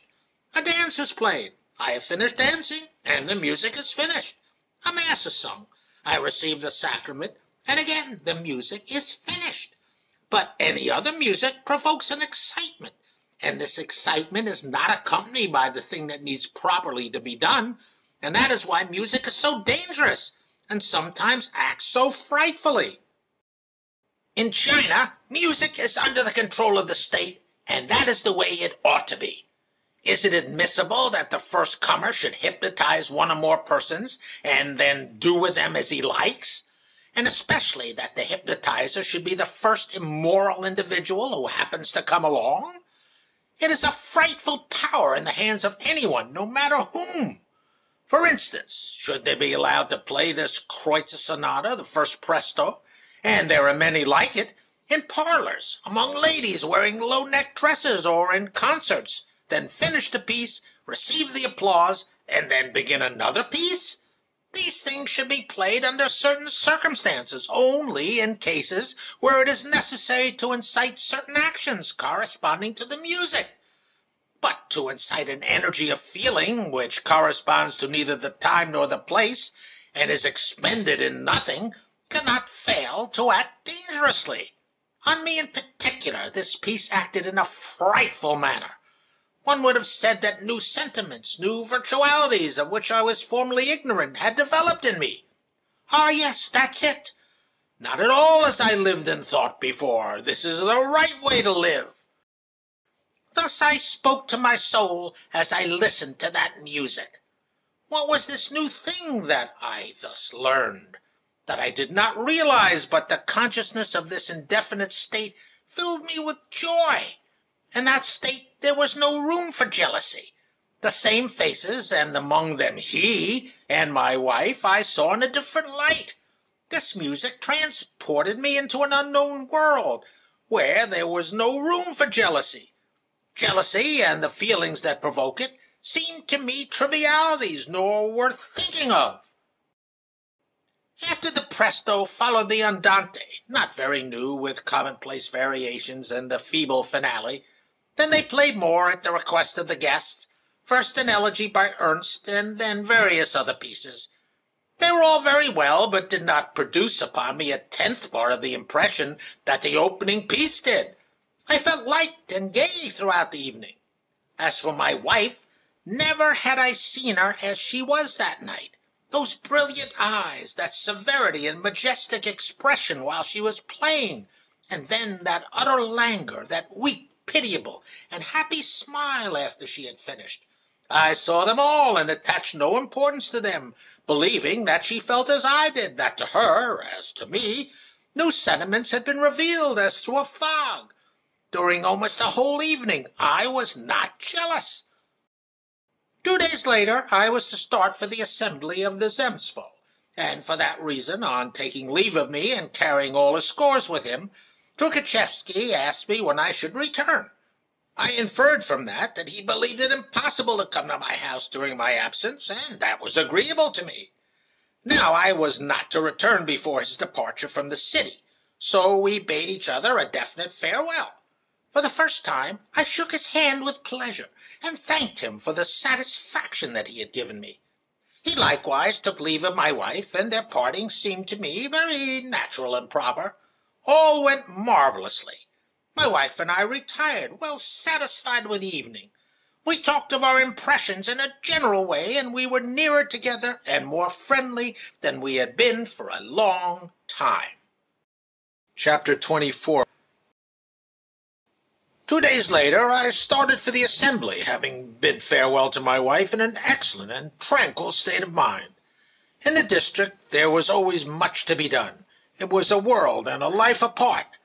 During 2 days I spent 10 hours at the sessions. The evening of the second day, on returning to my district lodgings, I found a letter from my wife, telling me of the children, of their uncle, of the servants, and, among other things, as if it were perfectly natural, that Trukhachevsky had been at the house and had brought her the promised scores. He had also proposed that they play again, but she had refused. For my part, I did not remember at all that he had promised any score. It had seemed to me on Sunday evening that he took a definite leave, and for this reason the news gave me a disagreeable surprise. I read the letter again. There was something tender and timid about it. It produced an extremely painful impression upon me. My heart swelled, and the mad beast of jealousy began to roar in his lair, and seemed to want to leap upon his prey. But I was afraid of this beast, and I imposed silence upon it. What an abominable sentiment is jealousy! What can be more natural than what she has written? Said I to myself. I went to bed, thinking myself tranquil again. I thought of the business that remained to be done, and I went to sleep without thinking of her. During these assemblies of the Zemstvo, I always slept badly in my strange quarters. That night I went to sleep directly, but, as sometimes happens, a sort of sudden shock awoke me. I thought immediately of her, of my physical love for her, of Trukhachevsky, and that between them everything had happened. And a feeling of rage compressed my heart, and I tried to quiet myself. "How stupid!" said I to myself. "There is no reason, none at all. And why humiliate ourselves, herself and myself, and especially myself, by supposing such horrors? This mercenary violinist, known as a bad man, shall I think of him in connection with a respectable woman, the mother of a family, my wife? How silly! But on the other hand, I said to myself, why should it not happen? Why? Was it not the same simple and intelligible feeling in the name of which I married, in the name of which I was living with her, the only thing I wanted of her, and that which consequently others desired, this musician among the rest? He was not married, was in good health. I remember how his teeth ground the gristle of the cutlets, and how eagerly he emptied the glass of wine with his red lips, was careful of his person, well fed, and not only without principles, but evidently with the principle that one should take advantage of the pleasure that offers itself. There was a bond between them, music, the most refined form of sensual voluptuousness. What was there to restrain them? Nothing. Everything, on the contrary, attracted them, and she had been and had remained a mystery. I did not know her. I knew her only as an animal, and an animal nothing can or should restrain. And now I remember their faces on Sunday evening, when after the Kreutzer Sonata they played a passionate piece, written I know not by whom, but a piece passionate to the point of obscenity. How could I have gone away, said I to myself, as I recalled their faces. Was it not clear that between them everything was done that evening? Was it not clear that between them not only there were no more obstacles, but that both, especially she, felt a certain shame after what had happened at the piano? How weakly, pitiably, happily she smiled, as she wiped the perspiration from her reddened face. They already avoided each other's eyes, and only at the supper, when she poured some water for him, did they look at each other and smile imperceptibly. Now I remember with fright that look, and that scarcely perceptible smile. Yes, everything has happened, a voice said to me, and directly another said the opposite. Are you mad? It is impossible, said the second voice. It was too painful to me to remain thus stretched in the darkness. I struck a match, and the little yellow-papered room frightened me. I lighted a cigarette, and, as always happens when one turns in a circle of inextricable contradiction, I began to smoke. I smoked cigarette after cigarette to dull my senses, that I might not see my contradictions. All night I did not sleep, and at 5 o'clock, when it was not yet light, I decided I could stand this strain no longer, and that I would leave directly. There was a train at 8 o'clock. I awakened the keeper, who was acting as my servant, and sent him to look for horses. To the assembly of Zemstvo I sent a message that I was called back to Moscow by pressing business, and that I begged them to substitute for me a member of the committee. At 8 o'clock I got into a tarantass and started off. Chapter 25. I had to go 25 versts by carriage and 8 hours by train. By carriage it was a very pleasant journey. The coolness of autumn was accompanied by a brilliant sun. You know the weather when the wheels imprint themselves upon the dirty road. The road was level, and the light strong, and the air strengthening. The tarantass was comfortable. As I looked at the horses, the fields, and the people whom we passed, I forgot where I was going. Sometimes it seemed to me that I was traveling without an object, simply promenading, and that I should go on thus to the end of the world. And I was happy when I so forgot myself. But when I remembered where I was going, I said to myself, I shall see later. Don't think about it. When halfway, an incident happened to distract me still further. The tarantass, though new, broke down and had to be repaired. The delays in looking for a teleg, the repairs, the payment, the tea in the inn, the conversation with the dvornik, all served to amuse me. Toward nightfall all was ready, and I started off again. By night the journey was still pleasanter than by day.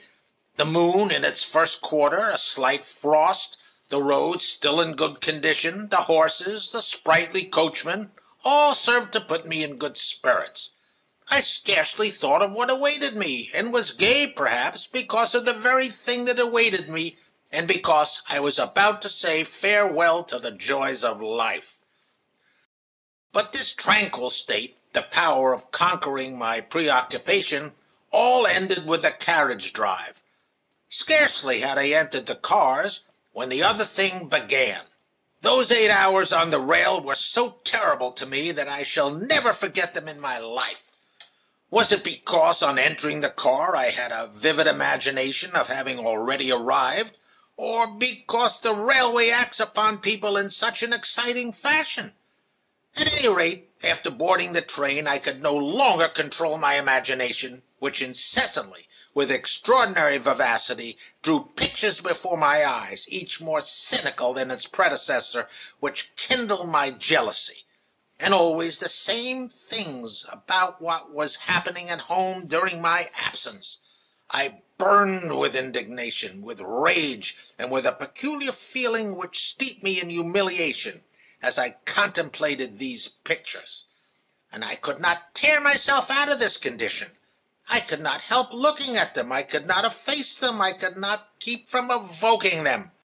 The more I looked at these imaginary pictures, the more I believed in their reality, forgetting that they had no serious foundation. The vivacity of these images seemed to prove to me that my imaginations were a reality.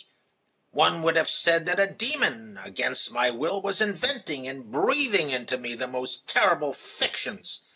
A conversation which dated a long time back, with the brother of Trukhachevsky, I remembered at that moment in a sort of ecstasy, and it tore my heart as I connected it with the musician and my wife. Yes, it was very long ago. The brother of Trukhachevsky, answering my questions as to whether he frequented disreputable houses, said that a respectable man does not go where he may contract a disease, in a low and unclean spot, when one can find an honest woman. And here he, his brother, the musician, had found the honest woman. It is true that she is no longer in her early youth. She has lost a tooth on one side, and her face is slightly bloated, thought I for Trukhachevsky. But what is to be done? One must profit by what one has. Yes, he is bound to take her for his mistress, said I to myself. And, besides, she's not dangerous. No, it is not possible, I rejoined in fright. Nothing of the kind has happened, and there is no reason to suppose there has. Did she not tell me that the very idea that I could be jealous of her because of him was humiliating to her? Yes, but she lied, I cried, and all began over again. There were only two travelers in my compartment, an old woman with her husband, neither of them very talkative, and even they got out at one of the stations, leaving me all alone. I was like a beast in a cage. Now I jumped up and approached the window. Now I began to walk back and forth, staggering, as if I hoped to make the train go faster by my efforts, and the car with its seats and its windows trembled continually, as ours does now.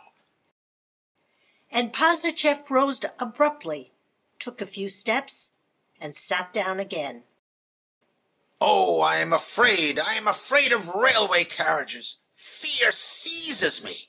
I sat down again, and I said to myself, I must think of something else.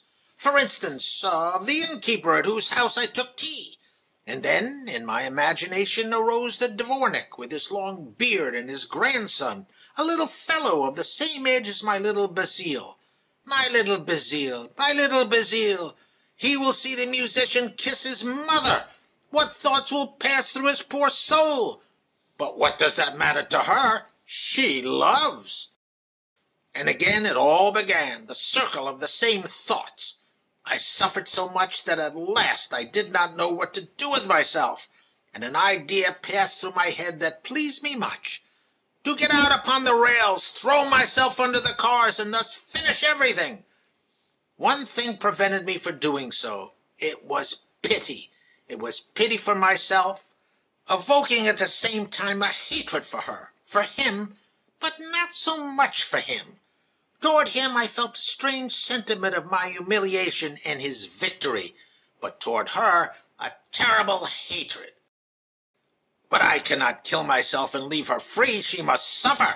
She must understand at least that I have suffered, said I to myself. At a station I saw people drinking at the lunch counter, and directly I went to swallow a glass of vodka. Beside me stood a Jew, drinking also. He began to talk to me, and I, in order not to be left alone in my compartment, went with him into his third class, dirty, full of smoke, and covered with peelings and sunflower seeds. There I sat down beside the Jew, and, as it seemed, he told many anecdotes. First I listened to him, but I did not understand what he said. He noticed it, and exacted my attention to his person. Then I rose and entered my own compartment. I must consider, said I to myself, whether what I think is true, whether there is any reason to torment myself. I sat down, wishing to reflect quietly. But directly, instead of the peaceful reflections, the same thing began again. Instead of the reasoning, the pictures. How many times have I tormented myself in this way, I thought. I recall previous and similar fits of jealousy, and then seen it end in nothing at all. It is the same now. Perhaps, yes, surely, I shall find her quietly sleeping. She will awaken, she will be glad, and in her words and looks I shall see that nothing has happened, that all this is in vain. Ah, if it would only so turn out! But no, that has happened too often. Now the end has come, a voice said to me. And again it all began. Ah, what torture! It is not to a hospital filled with syphilitic patients that I would take a young man to deprive him of the desire for women, but into my soul, to show him the demon which tore it. The frightful part was that I recognized in myself an indisputable right to the body of my wife, as if her body were entirely mine. And at the same time I felt that I could not possess this body, that it was not mine, that she could do with it as she liked, and that she liked to do with it as I did not like. And I was powerless against him and against her. He, like the Vanka of the song, would sing before mounting the gallows, how he would kiss her sweet lips, etc., and he would even have the best of it before death. With her it was still worse. If she had not done it, she had the desire, she wished to do it, and I knew that she did. That was worse yet. It would be better if she had already done it, to relieve me of my uncertainty. In short, I could not say what I desired. I desired that she might not want what she must want. It was complete madness. Chapter 26. At the station before the last, when the conductor came to take the tickets, I took my baggage and went out on the car platform, and the consciousness that the climax was near at hand only added to my agitation. I was cold, my jaw trembled so that my teeth chattered. Mechanically, I left the station with the crowd. I took a check, and I started. I looked at the few people passing in the streets and at the dvorniks. I read the signs without thinking of anything.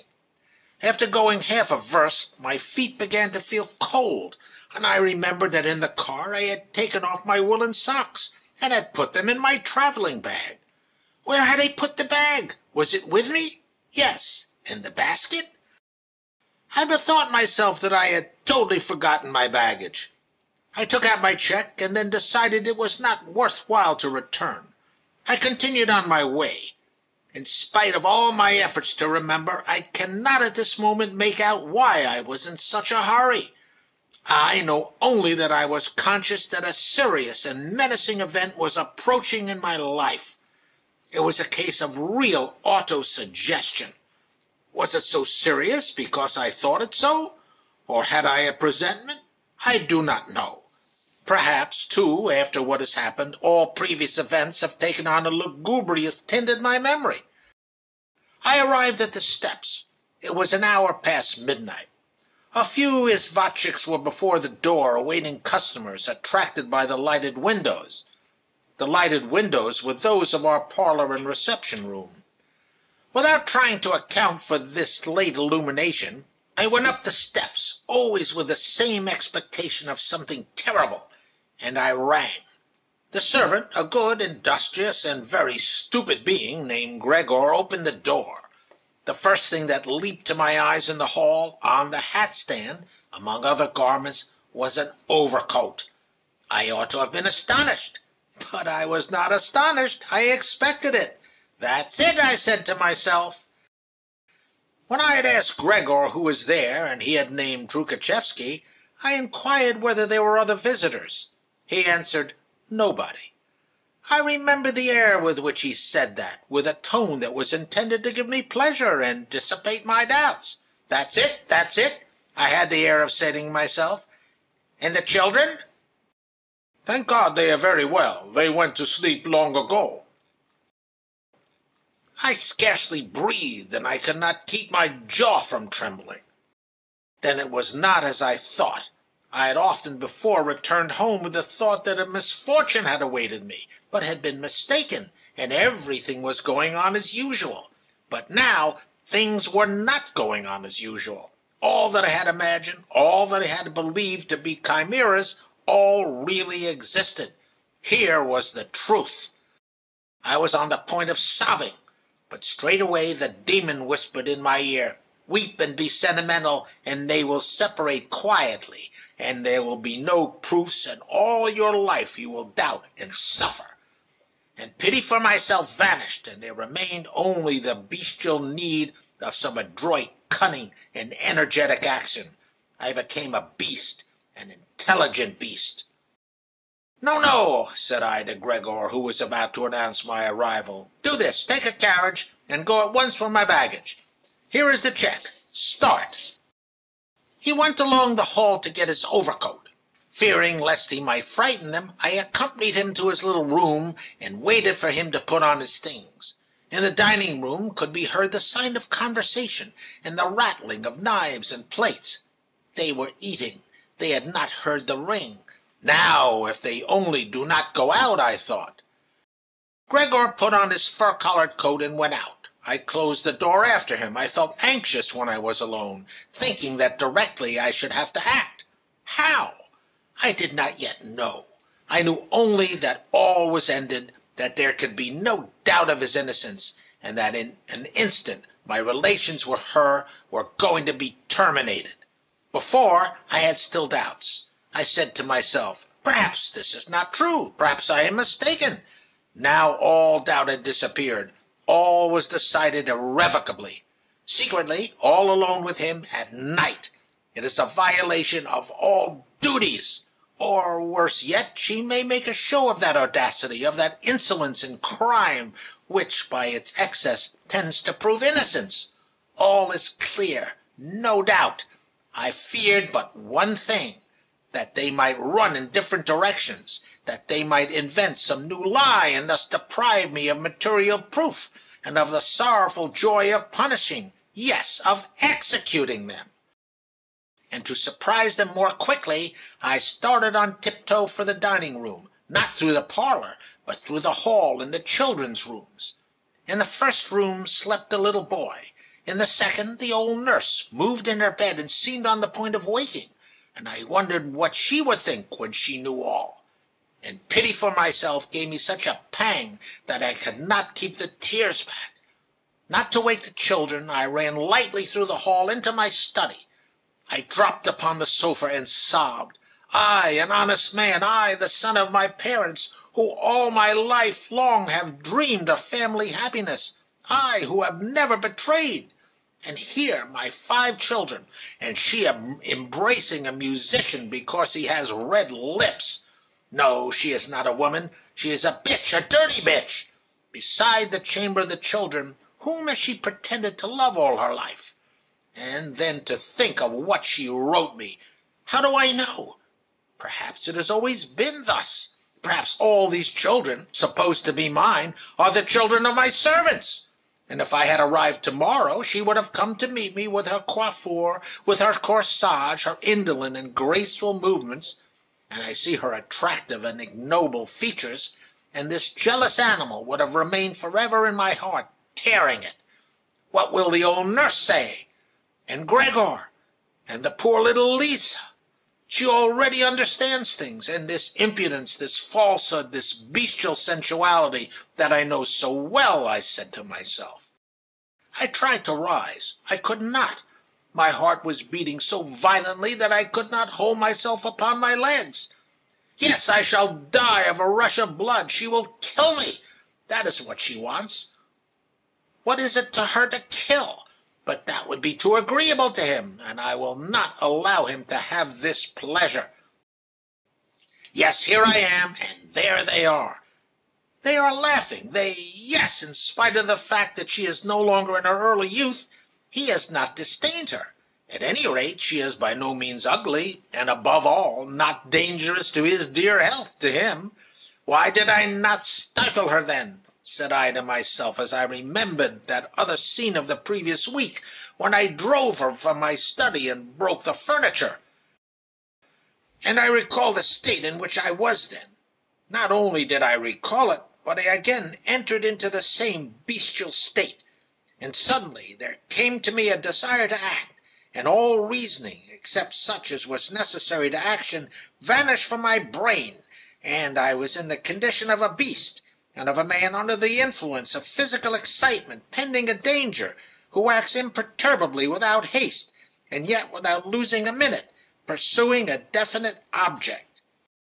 The first thing that I did was to take off my boots, and now, having only stockings on, I advanced toward the wall, over the sofa, where firearms and daggers were hanging, and I took down a curved Damascus blade which I had never used, and which was very sharp. I took it from its sheath. I remember that the sheath fell upon the sofa, and that I said to myself, I must look for it later, it must not be lost. Then I took off my overcoat, which I had kept on all the time, and with wolf-like tread started for the room. I do not remember how I proceeded, whether I ran or went slowly, through what chambers I passed, how I approached the dining-room, how I opened the door, how I entered. I remember nothing about it. Chapter 27. I remember only the expression of their faces when I opened the door. I remember that because it awakened in me a feeling of sorrowful joy. It was an expression of terror, such as I desired. Never shall I forget that desperate and sudden fright that appeared on their faces when they saw me. He, I believe, was at the table, and when he saw or heard me, he started, jumped to his feet, and retreated to the sideboard. Fear was the only sentiment that could be read with certainty on his face. In hers, too, fear was to be read, but accompanied by other impressions. And yet, if her face had expressed only fear, perhaps that which happened would not have happened. But in the expression of her face there was at the first moment, at least I thought I saw it, a feeling of ennui, of discontent, at this disturbance of her love and happiness. One would have said that her sole desire was not to be disturbed in the moment of her happiness. But these expressions appeared upon their faces only for a moment. Terror almost immediately gave place to interrogation. Would they lie or not? If yes, they must begin. If not, something else was going to happen. But what?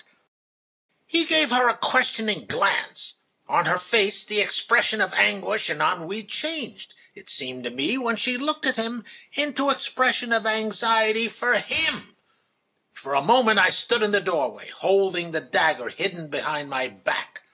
Suddenly he smiled, and in a voice that was indifferent, almost to the point of ridicule, he said, "We were having some music." I did not expect. She began at the same time, chiming in with the tone of the other.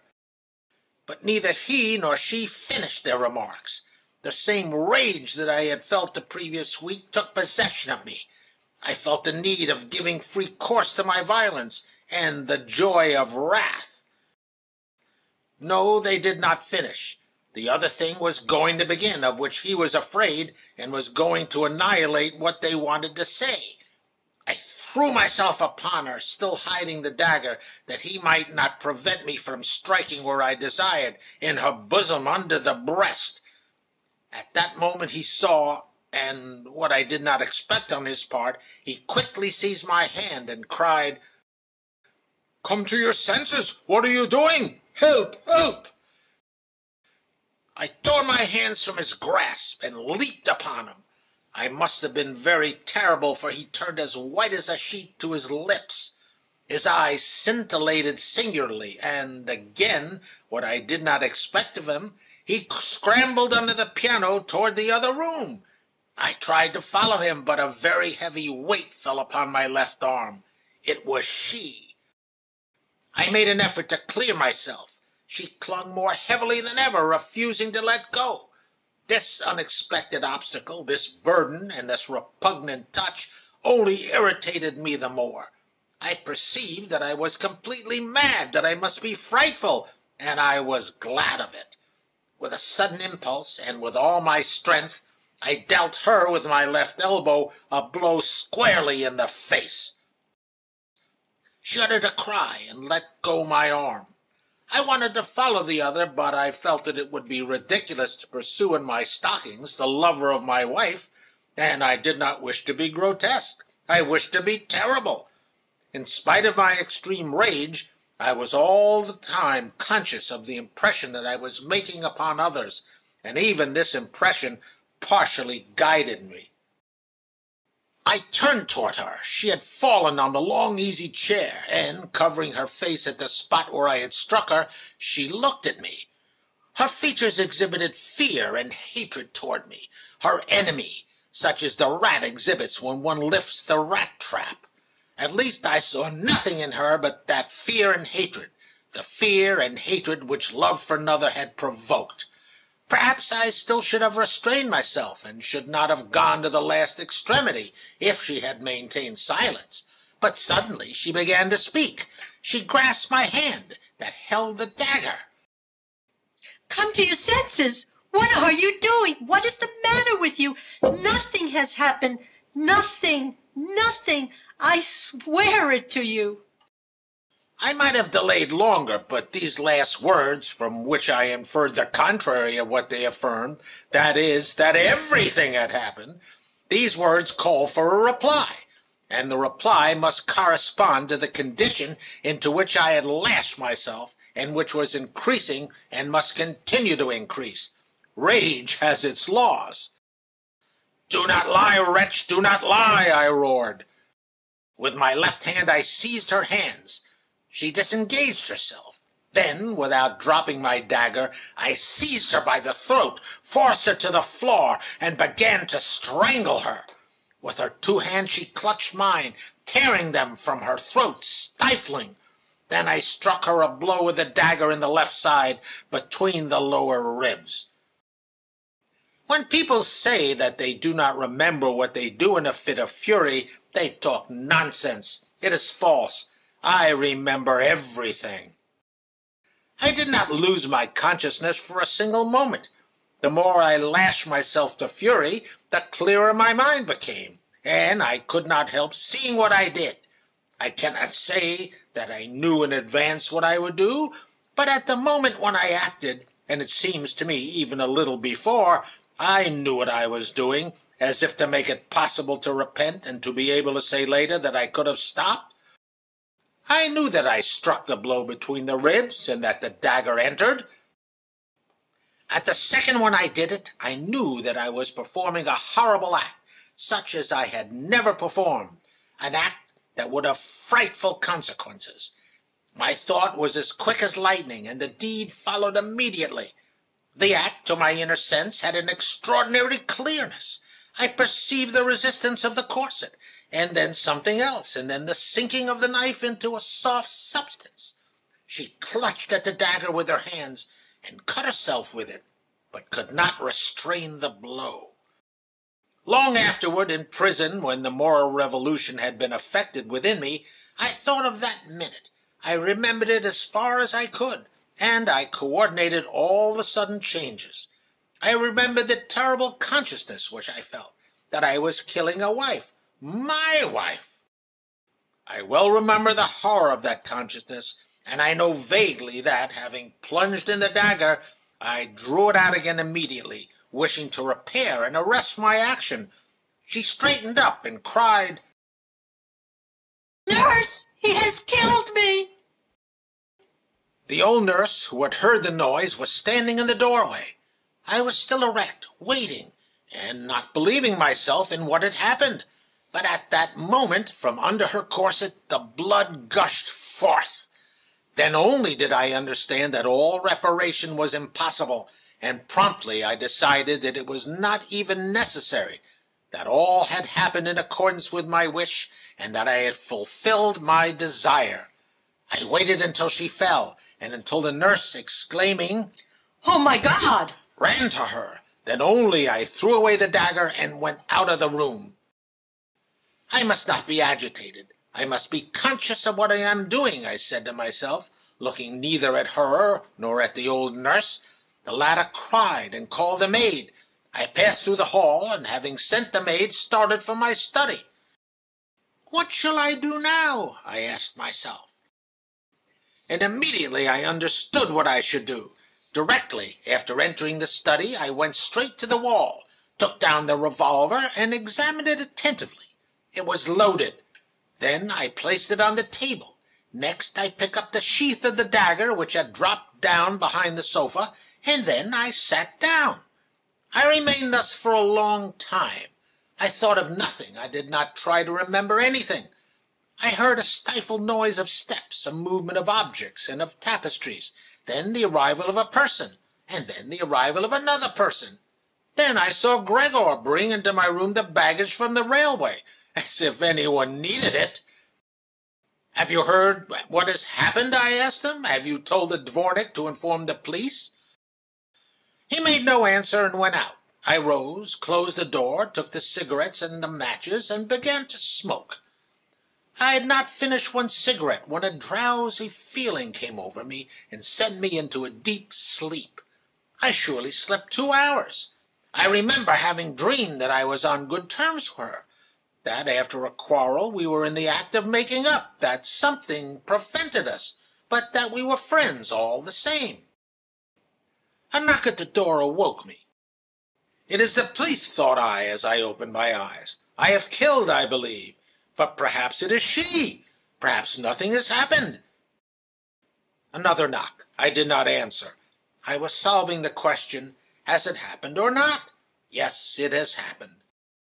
I remembered the resistance of the corset, and then, yes, it has happened, yet it has happened. Yes, now I must execute myself, said I to myself. I said it, but I knew well that I should not kill myself. Nevertheless, I rose and took the revolver. But, strange thing, I remembered that formerly I had very often had suicidal ideas. That very night on the cars it had seemed to me easy, especially easy because I thought how it would stupefy her. Now I not only could not kill myself, but I could not even think of it. Why do it? I asked myself without answering. Another knock at the door. Yes, but I must first know who is knocking. I have time enough. I put the revolver back on the table and hid it under my newspaper. I went to the door and drew back the bolt. It was my wife's sister, a good and stupid widow. Basile, what does this mean? Said she, and her tears, always ready, began to flow. What do you want? I asked roughly. I saw clearly that there was no necessity of being rough with her, but I could not speak in any other tone. Basile, she is dying. Ivan Fedorovitch says so. Ivan Fedorovitch was the doctor, her counselor. Is he here? I inquired. And all my hatred of her arose anew. Well, what? Basile, go to her. Ah, how terrible it is, said she. Go to her? I asked myself, and immediately I made answer to myself that I ought to go, that probably that was the thing that is usually done when a husband like myself kills his wife, that it was absolutely necessary that I should go and see her. If that is the proper thing, I must go, I repeated to myself. Yes, if it is necessary, I shall still have time, said I to myself, thinking of my intention of blowing my brains out. And I followed my sister-in-law. Now there are going to be phrases and grimaces, but I will not yield, I declared to myself. Wait, I said to my sister-in-law. It is stupid to be without boots. Let me at least put on my slippers. Chapter 28. Strange thing, again, when I had left my study and was passing through the familiar rooms, again the hope came to me that nothing had happened. But the odor of the drugs, iodoform and phenic acid, brought me back to a sense of reality. No, everything has happened. In passing through the hall beside the children's chamber, I saw little Lisa. She was looking at me with eyes that were full of fear. I even thought that all the children were looking at me. As I approached the door of our sleeping room, a servant opened it from within and came out. The first thing that I noticed was her light gray dress upon a chair, all dark with blood. On our common bed she was stretched, with knees drawn up. She lay very high upon pillows, with her chemise half open. Linen had been placed upon the wound. A heavy smell of iodoform filled the room. Before, and more than anything else, I was astonished at her face, which was swollen and bruised under the eyes, and over a part of the nose. This was the result of the blow that I had struck her with my elbow when she had tried to hold me back. Of beauty there was no trace left. I saw something hideous in her. I stopped upon the threshold. Approach her, said her sister. Yes, probably she repents, thought I. Shall I forgive her? Yes, she is dying. I must forgive her, I added, trying to be generous. I approached the bedside. With difficulty she raised her eyes, one of which was swollen, and uttered these words haltingly. You have accomplished what you desired. You have killed me. And in her face, through the physical sufferings, in spite of the approach of death, was expressed the same old hatred, so familiar to me. The children, I will not give them to you. All the same, she, her sister, shall take them. But of that which I considered essential, of her fault, of her treason, one would have said that she did not think it necessary to say even a word. Yes, revel in what you have done. And she sobbed. At the door stood her sister with the children. Yes, see what you have done. I cast a glance at the children, and then at her bruised and swollen face. and for the first time I forgot myself, my rights, my pride, and for the first time I saw in her a human being, a sister. And all that which a moment before had been so offensive to me now seemed to me so petty, all this jealousy, and, on the contrary, what I had done seemed to me so important that I felt like bending over, approaching my face to her hand, and saying, "Forgive me." But I did not dare. She was silent, with eyelids lowered, evidently having no strength to speak further. Then her deformed face began to tremble and shrivel, and she feebly pushed me back. Why has all this happened? Why? "Forgive me," said I. Yes, if you had not killed me. She cried suddenly, and her eyes shone feverishly. Forgiveness? That is nothing. If I only do not die. Ah, you have accomplished what you desired. I hate you. Then she grew delirious. She was frightened and cried, Fire! I do not fear, but strike them all. He has gone. He has gone. The delirium continued. She no longer recognized the children, not even little Lisa, who had approached. Toward noon, she died. As for me, I was arrested before her death at 8 o'clock in the morning. They took me to the police station and then to prison, and there, during 11 months, awaiting the verdict, I reflected upon myself and upon my past, and I understood it. Yes, I began to understand from the third day. The third day they took me to the house. Posdnichev seemed to wish to add something, but no longer having the strength to repress his sobs, he stopped. After a few minutes, having recovered his calmness, he resumed. I began to understand only when I saw her in the coffin. He uttered a sob, and then immediately continued with haste. Then only when I saw her dead face did I understand all that I had done. I understood that it was I who had killed her. I understood that I was the cause of the fact that she, who had been a moving, living, palpitating being, had now become motionless and cold, and that there was no way of repairing this thing. He who has not lived through that cannot understand it. We remained silent a long time. Posdnichev sobbed and trembled before me. His face had become delicate and long, and his mouth had grown larger. "Yes," said he suddenly, "if I had known what I know now, I should never have married her. Never, not for anything." Again, we remained silent for a long time. Yes, that is what I have done. That is my experience. We must understand the real meaning of the words of the gospel, Matthew verse 28, that whosoever looketh on a woman to lust after her hath committed adultery. And these words relate to the wife, to the sister, and not only to the wife of another, but especially to one's own wife. If you liked the video, put a like, subscribe to the channel and click on the bell to not miss our new videos.